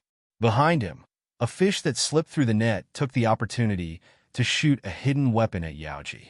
Yi Li cried out in alarm and grabbed a jade pendant from Immerse Xiuyao's waist. With a whoosh, the hidden weapon flew out, and the jade pendant fell to the side and broke into several pieces on the ground. Wang Fei has good technique. After casually dealing with the last assassin, Yalu Yi looked back at Yi Li and praised. Just now, the assassin was too close to Princess Ding, and the position of Princess Ding was a bit wrong. The jade pendant that Princess Ding threw out was able to hit the hidden weapon without hurting Yaoji. This was definitely not something that could be done by luck. Eyesight, technique, and strength were all indispensable. Yi Li didn't have time to pay attention to Yalu Yi's compliment. Just now, she didn't have anything suitable to make a hidden weapon, so she casually pulled off a jade pendant from Immerse Xiuyao's body and threw it out. Now that she had rescued him, she had time to worry about Immerse Xiuyao's jade pendant. After all, it was definitely not something ordinary that he carried with him. She walked over to where the jade pendant had fallen. Immerse Xiuyao grabbed her and asked with a raised brow. "What are you doing?" Yili said apologetically.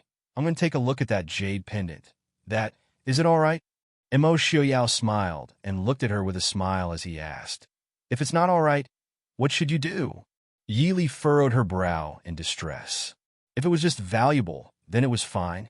If it had some special use or special meaning, then it would be troublesome. Seeing Yili looking at him pitifully, Emo Xiaoyao's mood became even better. He pulled Yili into his arms and said with a bitter face, "Even though it's not anything important, but it's my favorite jade pendant. Wifey, what should I do?" Yili looked up at him. "I'll give you a new one." Emo Xiaoyao generously nodded. "All right, then it's settled. Wifey has to personally choose it." Seeing him so happy, Yili couldn't help but feel even more guilty. She secretly reflected on whether she had neglected him too much.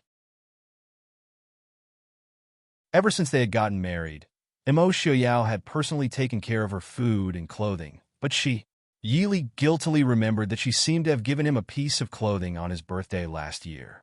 That was because someone beside her had reminded her. Thinking of this, Yili felt even more that she hadn't treated Emo Xiaoyao too well. She seriously nodded and said, "All right, I'll personally choose it. Wifey is so good," Emo Xiaoyao said with a satisfied smile. Even though Emo Xiaoyao said he didn't care, Yili still went over to take the pouch she carried with her and put away the broken jade. On one side, the two were tender and warm, but on the other side, there was a chill everywhere. The atmosphere was so heavy that even Yeluyi, who was watching the show, couldn't help but stand a little further away. Yaoji's face was deathly pale, no longer having the enchanting charm she had on the stage. The night wind of June made her shiver uncontrollably and hug her arms. The multicolored dress on her body only made her look even paler and more haggard. Mu Yang silently looked at the woman in front of him, a complicated light flashing through his eyes. He sighed and said in a low voice, "Let's go. I'll send you back." Yaoji took a step back and said coldly, "No need to trouble Shitsi. Yaoji knows the way back." "Yaoji," Mu Yang called in a low voice, a trace of displeasure in his voice. "Have you caused enough trouble? Throwing the embroidered ball in this kind of place. Do you want to ruin yourself?" Yaoji raised her head and squeezed out a bitter smile on her pale face. "Shitsi means that it's okay for me to throw the embroidered ball in Qingqing Lane? There are only ordinary people here, and the people coming and going in Qingqing Lane are all rich and powerful merchants. In any case, it's not a disgrace to the title of the capital's #1 dancer, right?" Mu Yang's eyes flashed with a trace of annoyance, and he said in a low voice, "You know that's not what I meant."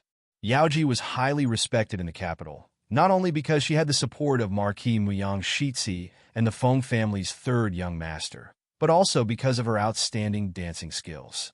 More importantly, she never received guests in private and had a clean reputation.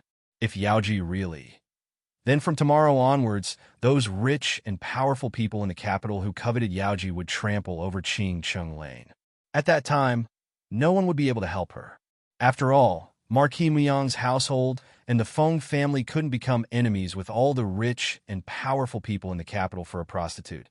You're tuning into the Romance Rendezvous YouTube channel. We're so grateful for your support, and don't forget to subscribe to join us on this incredible journey through captivating stories.